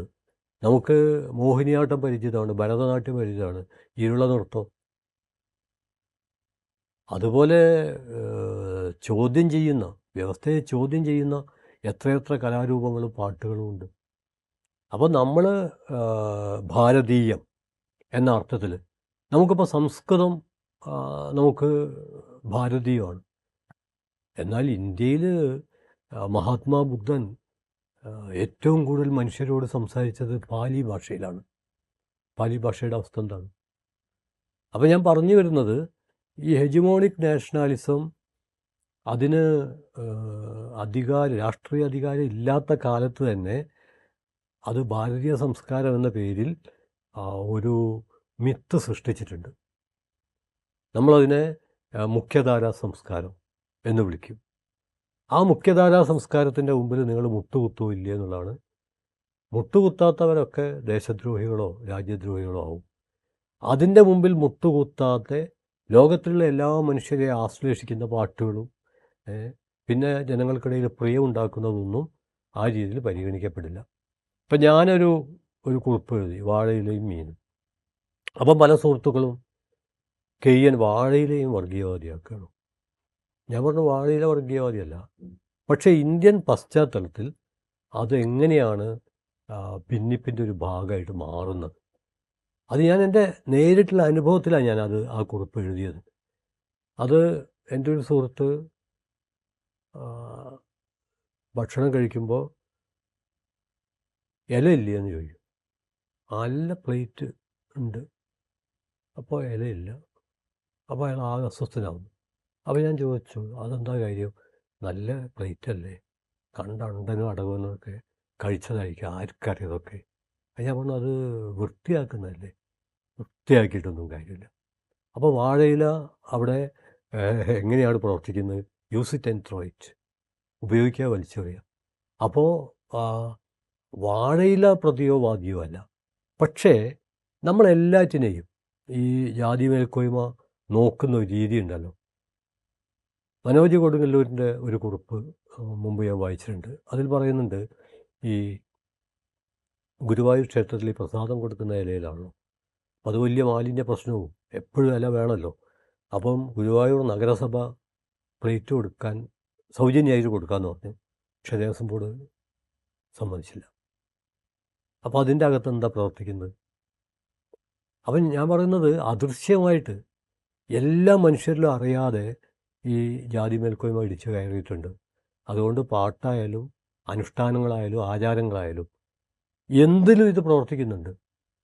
അപ്പോൾ നമുക്ക് ഉദ്ഘാടനം ചെയ്യുമ്പോൾ ഉദ്ഘാടനം ചെയ്യുന്നു എന്ന് പറഞ്ഞാൽ മതി, നാട മുറിച്ചാൽ മതി, പിന്നെ വിളക്ക് കത്തിച്ചാൽ മതി.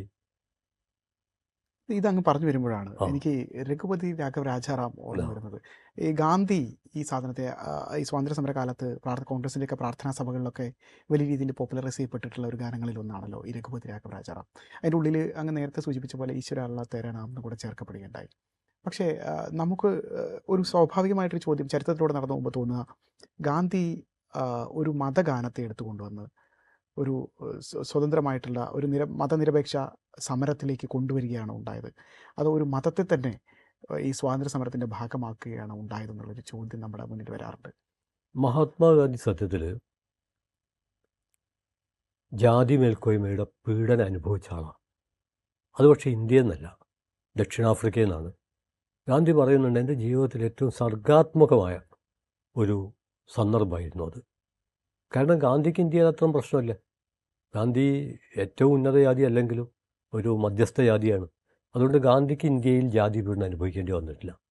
എന്നാൽ വംശീയമായ പീഡനം ദക്ഷിണാഫ്രിക്കയിൽ വെച്ച് അനുഭവിച്ചപ്പോൾ അദ്ദേഹം കണ്ണു തുറന്നു. പക്ഷെ അദ്ദേഹം വർണ്ണാശ്രമ വ്യവസ്ഥയുടെ ഒരു ആരാധകനായിരുന്നു. അതുകൊണ്ട് തന്നെ അദ്ദേഹത്തിന് പൂർണ്ണമായിട്ട് ഇപ്പോൾ 1925 ശ്രീനാരായണ ഗുരുവായുള്ള സംഭാഷണത്തിലാണ് ഗാന്ധി ജാതിയെക്കുറിച്ചുള്ളൊരു കാഴ്ചപ്പാടിലേക്ക് എത്തുന്നത്, ജാതി പോകണം എന്നുള്ളതിലേക്ക് എത്തുന്നത്. പക്ഷെ അപ്പോഴും വർണ്ണാശ്രമ വ്യവസ്ഥ ഓക്കെ, അത് പെർഫെക്റ്റാണ്, അത് വിശുദ്ധാണെന്ന് വിചാരിച്ച ആളാണ് ഗാന്ധി. അതുകൊണ്ട് തന്നെ ഇന്ത്യൻ സ്വാതന്ത്ര്യ സമര ചരിത്രത്തിൽ നമ്മൾ നേരത്തെ പറഞ്ഞ സമുദായ മൈത്രി, അങ്ങനെ ഇത് പറയുമ്പോൾ ഒരു കാര്യം കൂടെ കൂട്ടിച്ചേർക്കുന്നത് എനിക്ക് തോന്നുന്നു, ഈ വൈഷ്ണവ ജനതോ എന്ന് പറയുന്ന ഗാന്ധിയുടെ പ്രിയപ്പെട്ട ഒരു പ്രാർത്ഥനാ ഗാനമുണ്ടല്ലോ, അതിൽ മറ്റുള്ളവരുടെ വേദന മനസ്സിലാക്കുന്ന ആളാണ് യഥാർത്ഥ വൈഷ്ണവൻ എന്ന രീതിയിലാണ് ഗാന്ധി തന്നെ വളരെയധികം അഡോവ് ചെയ്തിരുന്ന ഒരു ഗാനം കൂടിയാണ്. അപ്പോൾ ഗാന്ധിയുടെ ഈ ഫിലോസഫി ഒരു പക്ഷേ അങ്ങ് ഈ പറഞ്ഞ രീതിയിൽ തന്നെയാണോ വ്യാഖ്യാനിക്കപ്പെടേണ്ടി വരുന്നത്? ഞാൻ അതിൻ്റെ ഒരു കണ്ടിന്യൂഷൻ ആയിട്ട്. അതെ, ഗാന്ധി ഇപ്പം ഈ പ്രണാമി അതിൽ മറ്റു മതഗ്രന്ഥങ്ങളൊക്കെ ഉൾപ്പെടുത്തുന്ന ഒരു കുട്ടിക്കാലത്തിലൂടെ തന്നെയാണ് ഗാന്ധി കടന്നു വന്നത്. അതേസമയം അത് ചരിത്രപരമായ ഒരു അഭ്യൂഹം മാത്രമാവും. ദക്ഷിണാഫ്രിക്കയിലെ ഈ പീഡനാനുഭവം ഗാന്ധിക്ക് ഉണ്ടായില്ല എന്ന് വിചാരിക്കുക. അപ്പം ഗാന്ധി എപ്രകാരമായിരിക്കും പ്രതികരിക്കുക എന്ന് നമുക്ക് പറയാൻ പറ്റില്ല.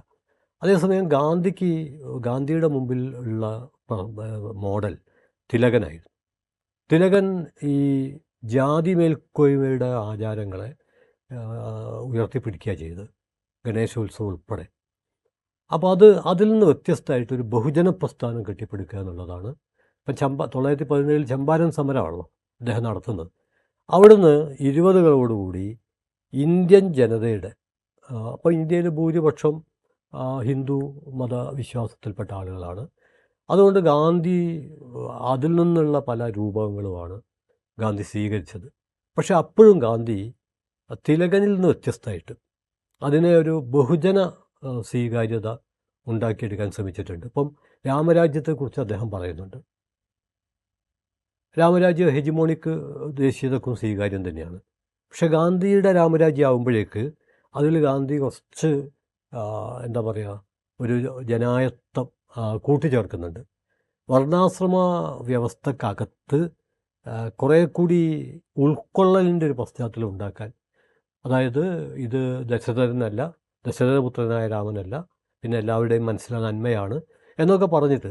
അപ്പം വേണമെങ്കിൽ നമുക്കൊരു ചോദ്യം ചോദിക്കാം, എന്തുകൊണ്ട് ഈ മെറ്റഫറുകളെ ഗാന്ധിക്ക് നിരാകരിക്കാൻ കഴിഞ്ഞില്ല? അത് ആ കാലത്ത് ഇന്ത്യൻ സ്വാതന്ത്ര്യ സമര പശ്ചാത്തലം നമ്മൾ പഠിക്കുമ്പോൾ ആ കാലത്ത് സജീവമായി നിന്ന മെറ്റഫറുകളാണ് ഇതൊക്കെ. അതെടുത്ത് ഗാന്ധി ഉപയോഗിച്ചു. പിന്നെ മാത്രമല്ല, ഗാന്ധി ഇതിൽ അഗാധ വിശ്വാസമുള്ള ആളുമായിരുന്നു. വ്യവസ്ഥയിൽ ഈ വർണ്ണാശ്രമ വ്യവസ്ഥയിൽ അഗാധ വിശ്വാസമുള്ള ആളുമായിരുന്നു മഹാത്മാഗാന്ധി. പക്ഷേ ഗാന്ധി അടിമുടി രാഷ്ട്രീയവൽക്കരിക്കപ്പെട്ടൊരു മനുഷ്യൻ കൂടിയായിരുന്നു. അപ്പോൾ 30കളിലാണെന്ന് തോന്നുന്നുണ്ട് ഗാന്ധിയുടെ ആശ്രമത്തിലേക്ക് നമ്മൾ ഇന്ത്യൻ ഗാന്ധി ആഫ്രിക്കൻ്റെ മക്കൾ വരുന്നത്. അപ്പം ഗാന്ധി ആശ്രമത്തിൽ ഇവർക്ക് മാംസഭക്ഷണം ഉണ്ടാക്കി കൊടുക്കുന്നുണ്ട്. അപ്പോൾ മാംസഭക്ഷണം ഇവർക്ക് ആവശ്യമില്ല, 2 ദിവസം 3 ദിവസം ഇവിടെ താമസിക്കുമ്പോൾ അവർ മറ്റു ഭക്ഷണം കഴിക്കും എന്ന് പറഞ്ഞിട്ടും അത് കേൾക്കാതെ ഗാന്ധി അവർക്ക് അതുവരെ സസ്യാഹാരം മാത്രമുള്ള സബർമതി ആശ്രമത്തിൽ മാംസാഹാരം പാകം ചെയ്ത് കൊടുക്കുന്നുണ്ട്. ഇത് സത്യത്തിൽ ഗാന്ധി മാംസാഹാരത്തോട് വിട ചോദിച്ച ആളാണ്. കാരണം സുഹൃത്തിൻ്റെ അഫ്താബ് എന്നുള്ള സുഹൃത്തിൻ്റെ നിർദ്ദേശപ്രകാരം ശക്തി കിട്ടാൻ വേണ്ടി ആട്ടിറച്ചി തിന്നപ്പോൾ രാത്രി കിടക്കുമ്പോൾ ആടിൻ്റെ നിലവിളി കേട്ട ആളാണ്. അങ്ങനെ നിർത്തിയതാണ്. അങ്ങനെയുള്ള ആൾ സസ്യം മാത്രം പാചകം ചെയ്യുന്ന, മാംസം കഴിക്കുന്ന ആൾക്ക് ഒരു 2 ദിവസം സസ്യം കഴിച്ചാൽ ഒരു കുഴപ്പമില്ലല്ലോ. എന്നിട്ടും എന്തിനായിരിക്കും ഗാന്ധി തൻ്റെ ആശ്രമത്തിൽ ഈ കുട്ടികൾക്ക്, അതും 2 കുട്ടികളാണ്, മാംസം പാചകം ചെയ്തിട്ടുണ്ടാവുക? അത് ഗാന്ധിയിലെ ഒരു പൊളിറ്റിക്കൽ ജീനിയസ് ഉണ്ട്. അപ്പോൾ ഗാന്ധി ഒരു സന്ദേശം നൽകുക ചെയ്ത് സസ്യാഹാരം തന്നെയാണ് ശ്രേഷ്ഠം, അതാണ് ഗാന്ധിയുടെ കാഴ്ചപ്പാട്. അതിൽ ഗാന്ധി വിട്ടുവീഴ്ച ചെയ്തിട്ടില്ല. ഇത് സസ്യാഹാരികൾക്കുള്ള സ്ഥലവുമാണ്, പക്ഷേ സസ്യാഹാരികൾക്കൊപ്പം മാംസാഹാരികളുമുണ്ട്, അവരെയും ഉൾക്കൊള്ളണം. അങ്ങനെ ഗാന്ധി സത്യത്തിൽ രാഷ്ട്രീയമായിട്ടൊരു അത്ഭുതമാണെന്ന് പറയാം. വർണ്ണാശ്രമ വ്യവസ്ഥക്കകത്ത് ഒരിക്കലും സാധ്യമല്ലാത്ത ഒരു കാര്യത്തെ സാധ്യമാക്കാൻ ഗാന്ധി നിരന്തരം ശ്രമിച്ചിട്ടുണ്ട്. അപ്പം അതിൻ്റെ ഭാഗമായിട്ട് ഗാന്ധി രൂപപ്പെടുത്തിയെടുത്ത ഒന്നാണ് അദ്ദേഹത്തിൻ്റെ പ്രാർത്ഥന. കാരണം ഈ പ്രാർത്ഥനയിൽ രാമനും സീതയൊക്കെ ഉണ്ട്, അതെല്ലാവർക്കും പ്രിയപ്പെട്ടതാണ്. എല്ലാവർക്കും എന്ന് പറഞ്ഞാൽ രാമനും സീതയും ഇന്ത്യയിൽ അത്രയും വേരുകളുണ്ട്, അതെല്ലാവർക്കും പ്രിയപ്പെട്ടാണ്. അപ്പോൾ അതിൻ്റെ കൂടെ ഗാന്ധി അള്ളാഹുവിനെയൊക്കെ ചേർത്ത് ഇത് ആ രാമനല്ല, ഇത് ഈ സീതയല്ല, ഇത് മൂല്യങ്ങളാണ് എന്ന് ഗാന്ധി പറഞ്ഞ് ആളുകളെ പരമാവധി ഐക്യപ്പെടുത്തുന്ന തരത്തിലേക്ക് ആണ് അത് കൊണ്ടുവന്നത്. പക്ഷേ ഇന്നത്തെ പ്രശ്നം അതല്ല ഞാൻ പറഞ്ഞത്. അവിടെയാണ് ഞാൻ വിയോജിക്കുന്നത്. കാരണം ഇപ്പോൾ ഞാനൊരു പ്രബന്ധത്തിൽ എഴുതിയിട്ടുണ്ട്, നമുക്ക് ചുരുങ്ങിയത് എൻ്റെ പെട്ടെന്നുള്ളൊരു വിശകലനത്തിൽ 6 തരത്തിലുള്ള രാമസംവാദങ്ങളിലൂടെ നമ്മൾ കടന്നു പോയിട്ടുണ്ട്. ഒന്ന്, കേരളത്തിൽ വള്ളത്തോൾ വാൽമീകി രാമായണം തർജ്ജമ. അപ്പം വള്ളത്തോളിനെതിരെ വിമർശനം ഉയർന്നു. ആ കാലത്താണ് അദ്ദേഹത്തിന് ചെവി കേൾക്കാതായത്, ബാധിര്യം. അപ്പോൾ ആ കാലത്തെ വലിയ പണ്ഡിതന്മാർ വരെ പറഞ്ഞു, ശൂദ്രനായ വള്ളത്തോൾ വേണ്ടാത്തത് ചെയ്തിട്ടാണ് ചെവി പോയത്. അതിനോട് വള്ളത്തോൾ പ്രതികരിച്ചത്, അങ്ങനെയാണെങ്കിൽ ഞാൻ സാക്ഷാൽ ഋഗ്വേദം തന്നെ വിവർത്തനം ചെയ്യാൻ പോവുകയാണ്, എൻ്റെ കണ്ണും പോയിക്കോട്ടെ എന്ന് പറഞ്ഞിട്ടാണ്. അതൊരു സംവാദത്തിൻ്റെ ഒരു സംഭവമാണ്. ഇവിടെ ഇദ്ദേഹം വാൽമീകി രാമായണം വിവർത്തനം ചെയ്തു, ശൂദ്രനായതുകൊണ്ട് എന്നുള്ളതിനോട് അയാൾ കമൻ്റ് ചെയ്തു. പിന്നെ രണ്ടാമത് വരുന്ന കേരളത്തിലെ പ്രധാനപ്പെട്ട കമൻറ്റുകളിലൊന്ന് നമ്മൾ നേരത്തെ പറഞ്ഞ ശ്രീനാരായണ ഗുരുവാണ്. അദ്ദേഹം ശ്രീരാമനെ വിചാരണ ചെയ്യുന്നുണ്ട് ശംഭുവിനെ കൊന്നതിൻ്റെ പേരിൽ. പിന്നെ മൂന്നാമത് ആ ചുവട് പിടിച്ചു വരുന്ന ചിന്താവിഷ്ടയായ സീതയാണ്. കുമാരനാശാൻ നിരുപിക്കിൽ മയക്കി ഭൂപനെ തരുണീപാത ജഗർഹിണി സ്മൃതി. സീത സത്യത്തിൽ വലിയ സന്ദർഭമൊന്നുമില്ല, എന്നിട്ടും രാമനെ വിമർശിക്കുന്നതിൻ്റെ കൂട്ടത്തിൽ ഈ സ്മൃതികളെയും ജാതി മേൽക്കോയ്മയും വിമർശിക്കുന്നുണ്ട്. പിന്നെ നാലാമത് SNDPയുടെ കോട്ടയം സമ്മേളനത്തിൽ 26ാമത്തെ സമ്മേളനം തോന്നുന്നു, 1926-28 കാലത്താണ്, മദൻ മോഹൻ മാളവ്യ വന്നിട്ട് രാമന് സിന്ദാബാദ് വിളിക്കാൻ പറഞ്ഞപ്പോൾ സഹോദരൻ അയ്യപ്പനൊക്കെ ചോദിച്ചു, ശംഭൂകനെ കൊന്ന രാമനോ? മാത്രമല്ല അയ്യപ്പൻ മാസികയിൽ എഴുതി അധോമുഖവാദിയായ മഹാൻ മാളവിയെക്കുറിച്ച്. പിന്നെ അഞ്ചാമത് സത്യത്തിൽ കമ്മ്യൂണിസ്റ്റുകളുടെ തലയിലാണ് ഇടുക, പക്ഷെ അങ്ങനെയല്ല, ആര്യ സമാജ്. അതാണ് ഞാൻ നേരത്തെ പറഞ്ഞത്. ഹിന്ദുമതത്തിൽ തന്നെ വ്യത്യസ്ത ശാഖകളുണ്ട്. ആര്യ സമാജിൽ നിന്ന് ആവേശം കൊണ്ടിട്ടാണ് കേശവദേവ് രാമായണം കത്തിക്കണമെന്ന് പറഞ്ഞത്, കമ്മ്യൂണിസ്റ്റുകാരല്ല. കാരണം അതിൽ തന്നെയും ഒരു തമാശയുണ്ട്. ഈ ജാതി മേൽക്കോയ്മയുടെ ശക്തി വ്യക്താക്കാനാണ് ഞാൻ പറഞ്ഞത്. ഇദ്ദേഹത്തിൻ്റെ പേര് കേശവപിള്ള എന്ന് ആണ്. അപ്പോൾ അത് മാറ്റിയിട്ട് ദാസ് എന്നാക്കാനാണ് ആര്യസമാജം നിർദ്ദേശിച്ചത്. അത് ഇയാൾ തയ്യാറായില്ല, ഇയാൾ ദയവായി എന്ന് പറഞ്ഞാൽ പിള്ള വേറൊരു രൂപത്തിൽ തന്നെ ആ മേൽക്കോയ്മ. പക്ഷേ അദ്ദേഹം രൂക്ഷമായ വിമർശനം ജാതിക്കെതിരെയൊക്കെ നടത്തി. ഇത് ചൂടാണെന്ന് പറഞ്ഞു. അത് അഞ്ചാമത്തെ. ആറാമത്തെ 1961 ഈ dramatic performance act PT Chacko Kerala നിലയിൽ അവതരിപ്പിച്ചപ്പോൾ വീണ്ടും ഇത് ചർച്ചയായി. അപ്പോൾ ഞാൻ പറഞ്ഞു വരുന്നത്, രാമഭക്തിയുണ്ട്, രാമേതര ഭക്തിയുണ്ട്, രാമവിമർശമുണ്ട്. ഈ മൂന്നിലും നിൽക്കാത്ത മറ്റൊരുപാട് കാര്യങ്ങളുണ്ട്. ഇതെല്ലാം കൂടി ചേർന്നാണ്, അങ്ങനെ നോക്കുമ്പോൾ അവിടെ എത്താൻ ഗാന്ധിക്ക് കഴിഞ്ഞിട്ടില്ല. എന്നാൽ ഹെജിമോണിക് ദേശീയത പരിമിതപ്പെടുത്തിയ പല മെറ്റഫറുകളെയും പരിമിതികളോടെ പൊളിക്കാൻ ഗാന്ധിക്ക് കഴിഞ്ഞിട്ടുണ്ട്. അപ്പോൾ ആ അർത്ഥത്തിൽ ഇന്ത്യൻ സ്വാതന്ത്ര്യ സമര ചരിത്രത്തിൽ ഐക്യപ്പെടുത്തലിൻ്റെ ഒരു പശ്ചാത്തലം, അതിൽ തന്നെ വിള്ളലുകളൊക്കെ ഉണ്ട്. പക്ഷേ എന്നാൽ തന്നെയും നമ്മൾ താരതമ്യപ്പെടുത്തുകയാണല്ലോ ചെയ്യുക. ഈ ഹെജിമോണിക് നാഷണാലിസത്തിൻ്റെ ഇപ്പോൾ തിലകൻ്റെ കാലത്ത് നിന്ന് ഗാന്ധിയുടെ കാലത്തിലേക്ക് വരുമ്പോൾ മാറ്റം ഉണ്ടായിട്ടുണ്ട്. അങ്ങനെ പറയുമ്പോഴേ ഉം. ഇപ്പോൾ സുഭാഷ് ചന്ദ്രബോസിൻ്റെ INA മാർച്ചിങ് സോങ് ആയിരുന്നു കഥം കഥം ബദായിജ എന്ന് പറഞ്ഞിട്ട്. അപ്പോൾ ഇത് വൻഷധീർ ശുക്ല എഴുതിയ ഗാനമാണ്. അപ്പം ഈ പാട്ട് അത് വേറെ രീതിയിൽ പോപ്പുലറൈസ് ചെയ്യപ്പെട്ടിരുന്നു. INA മാർച്ചും ഒക്കെ ആയിട്ട് ബന്ധപ്പെട്ടൊക്കെയാണ് അത് പിന്നീട് ചരിത്രത്തിൽ നമ്മൾ വായിക്കുന്നത്. അപ്പോൾ സുഭാഷ് ചന്ദ്രബോസിൻ്റെ നാഷണൽ കൺസെപ്റ്റ് എന്ന് പറയുന്ന ഒരു ഇതുണ്ട്, ഗാന്ധിയുടെ ഇത് വ്യത്യസ്തമാണ്. അപ്പോൾ ഇത് രണ്ടും തമ്മിൽ ഒരു വലിയൊരു വൈവിധ്യം അവിടെ നിലനിൽക്കുന്നുണ്ടോ? സുഭാഷ് ചന്ദ്രബോസിൻ്റെ ഈ കഥം കഥം ബദായിജ എന്ന് പറയുന്ന ഈ ഒരു പാട്ട്, ഞാനിത് സ്വാതന്ത്ര്യ സമര ചരിത്രത്തിലെ ഒരു സിമ്പൽ ആയതുകൊണ്ട് തന്നെയാണ് ചോദിക്കുന്നത്. അപ്പോൾ ഇത് ഏത് തരത്തിലാണ് ഗാന്ധിയുടെ ദേശീയതയുമായിട്ട് വേറിട്ട് നിൽക്കുന്നത്? അല്ല, നമ്മൾ സുഭാഷ് ചന്ദ്രബോസും ആ, ഗാന്ധിയും തമ്മിൽ നിലനിന്ന അഭിപ്രായ വ്യത്യാസങ്ങളും ഗാന്ധിയുടെ സ്ഥാനാർത്ഥിയെ സുഭാഷ് ചന്ദ്രബോസ് തോൽപ്പിച്ചതും, ഗാന്ധി തൻ്റെ കാഴ്ചപ്പാടിൽ അണുകിട വിട്ടുവീഴ്ച ചെയ്യാതെ ഡിക്റ്റേറ്റർ എന്നാണ്. എപ്പോഴൊക്കെ സമരം താൻ ആഗ്രഹിച്ചതിൽ നിന്ന് മാറുന്നുവോ അപ്പോഴൊക്കെ സമരം പിൻവലിച്ചിട്ടുണ്ടല്ലോ ഗാന്ധി. അപ്പോൾ അങ്ങനെ ഈ രാഷ്ട്രപിതാവായി ഗാന്ധി വരുന്നതോടുകൂടി നമ്മൾ ഇന്ത്യ ചരിത്രത്തിൽ കാണുന്നൊരു പ്രത്യേകത, ബഹുസ്വരതയെക്കുറിച്ച് നമ്മൾ പറയുമെങ്കിലും എല്ലാത്തിനും ഒരേപോലെ നിൽക്കാനുള്ള ഇടം ഇന്ത്യയിലില്ല. അപ്പോൾ സ്വാഭാവികമായിട്ട് ചിലത് മുഖ്യമായിട്ട് മാറും, മറ്റതെല്ലാം പ്രാന്തവൽക്കരിക്കപ്പെടും. അങ്ങനെ പ്രാന്തവൽക്കരിക്കപ്പെട്ട എത്രയോ സംഭവങ്ങൾ ഇന്ത്യ ചരിത്രത്തിൽ നിന്ന് കണ്ടെടുക്കാൻ പറ്റും. ഇപ്പോൾ അതേക്കുറിച്ചുള്ള പഠനങ്ങൾ നടക്കുമ്പോഴാണ് കുറേ കാര്യങ്ങൾ പുറത്തു വരിക. അപ്പോൾ അതേപോലെയാണ് ഇപ്പോൾ മാർച്ചിങ് സോങ്, ഇപ്പോൾ ദേശീയ ഗാനം എന്ന് പറയുമ്പോൾ നമ്മൾ സാധാരണഗതിയിൽ ഈ ഇപ്പം പാലസ്തീനിലൊക്കെ ആണെങ്കിൽ അവർ മാർച്ചിങ് സോങ്ങും അവരുടെ ദേശീയ ഗാനവും. ഇപ്പം എഡ്വേർഡ് സെയ്ദ് പറയുന്നുണ്ട് മുഹമ്മദ് ദർവിഷിൻ്റെ ഐഡൻറ്റിറ്റി കാർഡ് അവരുടെ ദേശീയ ഗാനമാണ്. അവരുടെ ഔദ്യോഗിക അല്ലെങ്കിലും അങ്ങനെ അതേപോലെ ഉൾപ്പെടുത്താവുന്നതാണ് സത്യത്തിൽ.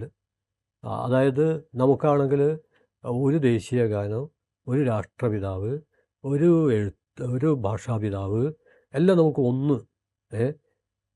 സത്യത്തിൽ ചരിത്രം ഈ നമ്മൾ രൂപപ്പെടുത്തുന്ന ഈ ഒന്നിനേക്കാൾ എത്രയോ വിപുലമാണ്. ഒരു വില്ലൻ റോളിലേക്ക് പതുക്കെ പതുക്കെ പരിമിതപ്പെട്ടുകൊണ്ടിരിക്കുകയാണ്. ഒരുമ എന്ന് പറയുന്നത് പലമയുടെ ആഘോഷമാണ് ശരിക്കും. ആ അർത്ഥത്തിൽ നമ്മുടെ ദേശീയ ഗാനത്തിലേക്ക് ഉൾപ്പെടുത്താവുന്ന, ഞാൻ പറയുന്നത് ഇപ്പോൾ ഈ സന്താൾ വർഗ്ഗക്കാരുടെ ഒരു മഹേശ്വര ദേവിയുടെ ദ്രൗപദിയിലാന്ന് തോന്നുന്നുണ്ട്, മഹോ എന്ന് പറഞ്ഞിട്ട് ഒരു വെടിയേറ്റിട്ട് ഒരു പടയാളി വീഴുമ്പോൾ വലിയൊരു ഒച്ചയാണ് മഹോ. അപ്പോൾ എന്താണ് ഈ ശബ്ദത്തിൻ്റെ അർത്ഥമെന്ന് ബ്രിട്ടീഷുകാർക്കോ ആർക്കും മനസ്സിലായില്ല. അവർ വലിയ സ്കോളേഴ്സിനെയൊക്കെ കൊണ്ടുവന്നു, ആർക്കും മനസ്സിലാവുന്നില്ല. അപ്പോൾ ചമരു എന്ന് പറഞ്ഞ സന്താൾ വർഗത്തിൽ തന്നെ ഉള്ള അക്ഷരം അറിയാത്ത ഒരാളാണ് അതിൻ്റെ അർത്ഥം പറഞ്ഞു കൊടുത്തത്. അത് ഒരു സന്താൾ പോരാളി കൊല ചെയ്യപ്പെടുമ്പോൾ, അയാൾ രക്തസാക്ഷിത്വം വരിക്കുമ്പോൾ സമരം തുടരാൻ വേണ്ടി നൽകുന്ന ഒരു അടയാളവാക്യമാണത്. അപ്പോൾ ഞാൻ പറയുന്നത് ഇതൊക്കെ ഉൽപ്പാദിപ്പിക്കുന്ന ഊർജ്ജം ഉണ്ടല്ലോ, പക്ഷേ ഇതിപ്പോൾ മഹേശ്വര ദേവിയുടെ കഥയെന്നല്ല നമുക്ക് കിട്ടുന്നത്. അങ്ങനെ ഒരുപാട് സംഭവങ്ങൾ ചേർന്നതാണ് അത്. ചിലത് ഉൾപ്പെട്ടിട്ടുണ്ട്, ചിലത് വേണ്ടത്ര ഉൾപ്പെട്ടിട്ടില്ല. ഉൾപ്പെട്ടതിൽ ചിലതിന് കേന്ദ്ര പദവി കിട്ടിയിട്ടുണ്ട്, മറ്റു ചിലതിന് കേന്ദ്ര പദവി കിട്ടിയിട്ടില്ല. അതുകൊണ്ട് ആധുനിക ജനായത്ത കാഴ്ചപ്പാട് പുലർത്തുന്നവർ ഇതിനെ എല്ലാറ്റിനെയും പരിഗണിക്കേണ്ടതുണ്ടെന്നാണ് ഇത് അങ്ങ് പറയുമ്പോഴാണ് ഞാൻ വിചാരിക്കുന്നത്. എനിക്ക് ഈ ഇൻകുലാബ് സിന്ദാബാദിൻ്റെ ഒരു ഗതികേട് ഓർമ്മ വരുന്നത്. ഇപ്പോൾ മൗലാന ഹസ്രത്ത് മൊഹാനി തുടങ്ങി വെച്ചിരിക്കുന്ന ഒരു മുദ്രാവാക്യം, അത് പിന്നീട് ഭഗത് സിംഗും ബഡ്വേശ്വർ ദത്തുമൊക്കെ അതിനെ പോപ്പുലറൈസ് ചെയ്യുന്നുണ്ട്. അപ്പം നമ്മുടെ ഈ ഭഗത് സിംഗൊക്കെ ഉൾപ്പെട്ട സംഭവത്തിന് ശേഷമാണ് അത് വലിയ രീതിയിൽ പോപ്പുലറൈസ് ചെയ്യപ്പെടുന്നതാണ് ചരിത്രത്തിൽ നമ്മൾ കാണാനാവുന്നത്. അപ്പോൾ ഇപ്പോൾ ഈ കഴിഞ്ഞ ദിവസങ്ങളിലടക്കം പല സ്ഥലങ്ങളിലും ഇൻകുലാബ് സിന്ദാബാദ് മുഴക്കി കഴിഞ്ഞാൽ തീവ്ര ഇടതുപക്ഷ നിലപാടുള്ള ആളുകളാണെന്ന രീതിയിലാണ് പോർട്രേറ്റ് ചെയ്യപ്പെടുന്നത്. വിദ്യാർത്ഥി സമരങ്ങളിൽ പോലും എനിക്ക് തോന്നുന്നു പുതിയ തലമുറ ജേർണലിസ്റ്റുകളിൽ തന്നെ പല ആളുകൾക്കും ഈ ഒരു ആശയക്കുഴപ്പമുണ്ട്. 4 ആൾ കൂടുന്നിടത്തുനിന്ന് ഒരു വിദ്യാർത്ഥിയോ ആരെങ്കിലുമൊക്കെ ഇൻകുലാബ് സിന്ദാബാദ് വിളിച്ചാൽ അവന് വേറെന്തൊക്കെയോ ലീനിയൻസ് ഉള്ള ആളാണ്, അല്ലെങ്കിൽ അവനൊരു ദേശദ്രോഹിയാണ്, അല്ലെങ്കിൽ ചൈനയുടെ ചാരനാണെന്നൊക്കെ മുദ്ര കുത്തുന്ന ആ ഒരു അവസ്ഥയിലേക്ക് കാര്യങ്ങൾ എത്തിയിരിക്കുകയാണ്. ഒരുപക്ഷെ സ്വാതന്ത്ര്യ സമര ചരിത്രത്തിലെ വലിയ തിളങ്ങുന്ന ഒരു അധ്യായമായ ഭഗത് സിംഗ് അടക്കമുള്ള ആളുകൾ മുന്നോട്ട് വെച്ചിട്ടുള്ള ഒരു മുദ്രാവാക്യമാണ്. ഈ മുദ്രാവാക്യം ശരിക്കും ഇപ്പോൾ തെറ്റിദ്ധരിക്കപ്പെടുന്നുവെന്ന് അങ്ങേക്ക് തോന്നിയിട്ടുണ്ടോ? അല്ല, ഈ മുദ്രാവാക്യം മാത്രമല്ല, ഇപ്പോൾ ഇൻകുലാബ് സിന്ദാബാദ് എന്ന മുദ്രാവാക്യം പോലെ തന്നെ ആസാദി എന്നുള്ള വാക്കിന് സ്വാതന്ത്ര്യം എന്നാണല്ലോ അർത്ഥം. ആ മുദ്രാവാക്യം അടക്കം ഇന്ത്യയിലെ ഫാസിസ്റ്റുകളെ സംബന്ധിച്ചിടത്തോളം, അതായത് ഇപ്പോൾ കാര്യങ്ങളെല്ലാം എപ്രകാരമായിരിക്കണം എന്ന് തീരുമാനിക്കുന്നതിൽ നേതൃത്വപരമായ പങ്ക് വഹിക്കാൻ കഴിയുന്നത് ഇന്ത്യൻ ഫാസിസ്റ്റുകൾക്കാണ്. ഇപ്പോൾ നമുക്ക് ആലോചിച്ച് നോക്കാം. സാധാരണ ഒരു പശു എന്ന് പറഞ്ഞാൽ എത്ര പാവമാണ്, അതൊരു ഭീകരജീവിയായില്ലേ. കുറച്ച് വർഷങ്ങൾക്ക് മുമ്പാണ് ഗോവയിൽ തെങ്ങ് മരമല്ലാതായി തീർന്നത്. തെങ്ങ് മരമാണെന്ന് ആർക്കാ അറിഞ്ഞുകൂടാത്തത്? പക്ഷെ അവിടുത്തെ ബൊട്ടാണിക്കൽ സൊസൈറ്റി പോലും, ശാസ്ത്രജ്ഞന്മാർ പോലും തെങ്ങിന് ബ്രാഞ്ചസ് ഇല്ല. മരത്തിന് ബ്രാഞ്ചസ് ഉണ്ടാവും, തെങ്ങിന് ബ്രാഞ്ചസ് ഇല്ല. അതുകൊണ്ട് തെങ്ങ് മരമല്ല. പിന്നീട് പിൻവലിക്കേണ്ടി വന്നു. മധ്യപ്രദേശിൽ ചെമ്മീൻ സസ്യമായി. ആര് തീരുമാനിച്ചു? അവിടുത്തെ സർക്കാർ തീരുമാനിച്ചു. അതായത് പവർ, അധികാരമായിരിക്കും അവസാന വാക്ക്. അപ്പോൾ ഇൻകുലാബ് എന്നുള്ളത് രാജ്യദ്രോഹപരമാണ് എന്ന് പവർ തീരുമാനിച്ചാൽ 2 വിധത്തിലാണ് പവർ പ്രവർത്തിക്കുക. ഒന്ന് വളരെ ഔപചാരികമായിട്ട്. നമ്മൾ അമ്പരപ്പോടെ മനസ്സിലാക്കേണ്ട ഒരു കാര്യം, ഇന്ത്യൻ ഫാസിസ്റ്റുകൾക്ക് ജനങ്ങൾക്കിടയിൽ പ്രവർത്തിക്കാൻ ഇന്ത്യയിൽ ഇപ്പോൾ ഔപചാരികമായൊരു പ്രത്യയശാസ്ത്രത്തിൻ്റെ ആവശ്യമില്ല. അല്ലാതെ തന്നെ അവരുടെ കാഴ്ചപ്പാട് അവിടെയാണ് ഇത് വരുന്നത്. അപ്പം ചില ആൾക്കാർ ആസാദി എന്ന് കേൾക്കുമ്പോൾ, ആസാദി എന്ന് പറഞ്ഞാൽ സ്വാതന്ത്ര്യം നേരത്തുള്ളൂ, പക്ഷെ അതൊരു ഭീകരവാദ മുദ്രാവാക്യമാണ്. അതുപോലെ ഇൻകുലാബ് സിന്ദാബാദ് എന്ന് കേൾക്കുമ്പോൾ അത് വിപ്ലവം ജയിക്കട്ടെ, അതെന്തോ കുഴപ്പമാണ്. അതായത് അധികാരം എത്ര കണ്ട് കേന്ദ്രീകൃതവും ഭീകരവുമാകുന്നോ അത്ര കണ്ട് അവരുടെ ഉൾഭയം വർദ്ധിച്ചുകൊണ്ടിരിക്കും. അപ്പോൾ അവർ പുൽക്കടി പോലും പാമ്പാണെന്ന് വിചാരിക്കും. അതുകൊണ്ടാണ് എല്ലാ സ്ഥലവും അരിച്ചു പെറുക്കുന്നത്. സർവൈലൻസിൻ്റെ ഒരു തണലിലാണ് നമ്മുടെ രാജ്യം നിലനിൽക്കുന്നത്. നമ്മുടെ രാജ്യം മാത്രമല്ല, പൊതുവെ ഇത്തരമൊരു പ്രവണത വർദ്ധിച്ചു വരികയാണ്. അതുകൊണ്ട് ഞാനിത് അവസാനിപ്പിക്കാം എന്ന് വിചാരിക്കുന്നു. ഞാൻ വിചാരിക്കുന്നത് നമ്മളൊരു ബദൽ മുന്നോട്ട് വെക്കേണ്ടതുണ്ട്. അതായത് ഇപ്പോൾ ഇന്ത്യയിലും ലോകത്തിലും വിവിധ പാർട്ടികൾക്കും വ്യക്തികൾക്കും എല്ലാ കാര്യത്തിലും യോജിക്കാൻ പറ്റില്ല. കാരണം അത് ദീർഘകാല സംവാദത്തിൻ്റെയും പലതരം പ്രയോഗങ്ങളുടെയും അനന്തരഫലമായി മാത്രം ഉണ്ടാവേണ്ടതാണ്. പക്ഷേ ഇന്ത്യൻ പശ്ചാത്തലത്തിൽ അനിവാര്യമായും, ഞാൻ മുമ്പും പറഞ്ഞിട്ടുണ്ട്, ഞാൻ ഇപ്പോഴും പറഞ്ഞുകൊണ്ടിരിക്കുകയാണ്, എനിക്ക് പ്രതീക്ഷയുണ്ട്, ജന്തർ മന്ദർ പോലും അതിൻ്റെ ഒരു സൂചനയായിട്ടാണ് ഞാൻ കാണുന്നത്.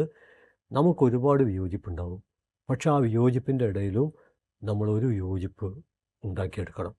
ഒരു യോജിപ്പിന് പറ്റിയ ഒന്നും നമുക്ക് സത്യത്തിൽ കാണാൻ കഴിയുന്നില്ലെങ്കിൽ സങ്കല്പത്തിൽ നമ്മളൊരു കാരണം ഉണ്ടാക്കി യോജിക്കണം. എന്നിട്ട് വെറുപ്പിനെതിരെ, വിദ്വേഷത്തിനെതിരെ, അസഹിഷ്ണുതക്കെതിരെ സൗഹൃദത്തിൻ്റെ, സ്നേഹത്തിൻ്റെ പാട്ടും കവിതയും കഥ പറച്ചിലും ഭക്ഷണവും ആശ്ലേഷവും. പ്രത്യേകിച്ച് നമ്മുടെ ഈ സംഭാഷണം നടക്കുന്നത് ഓഗസ്റ്റ് 14 നാളെ ഓഗസ്റ്റ് 15.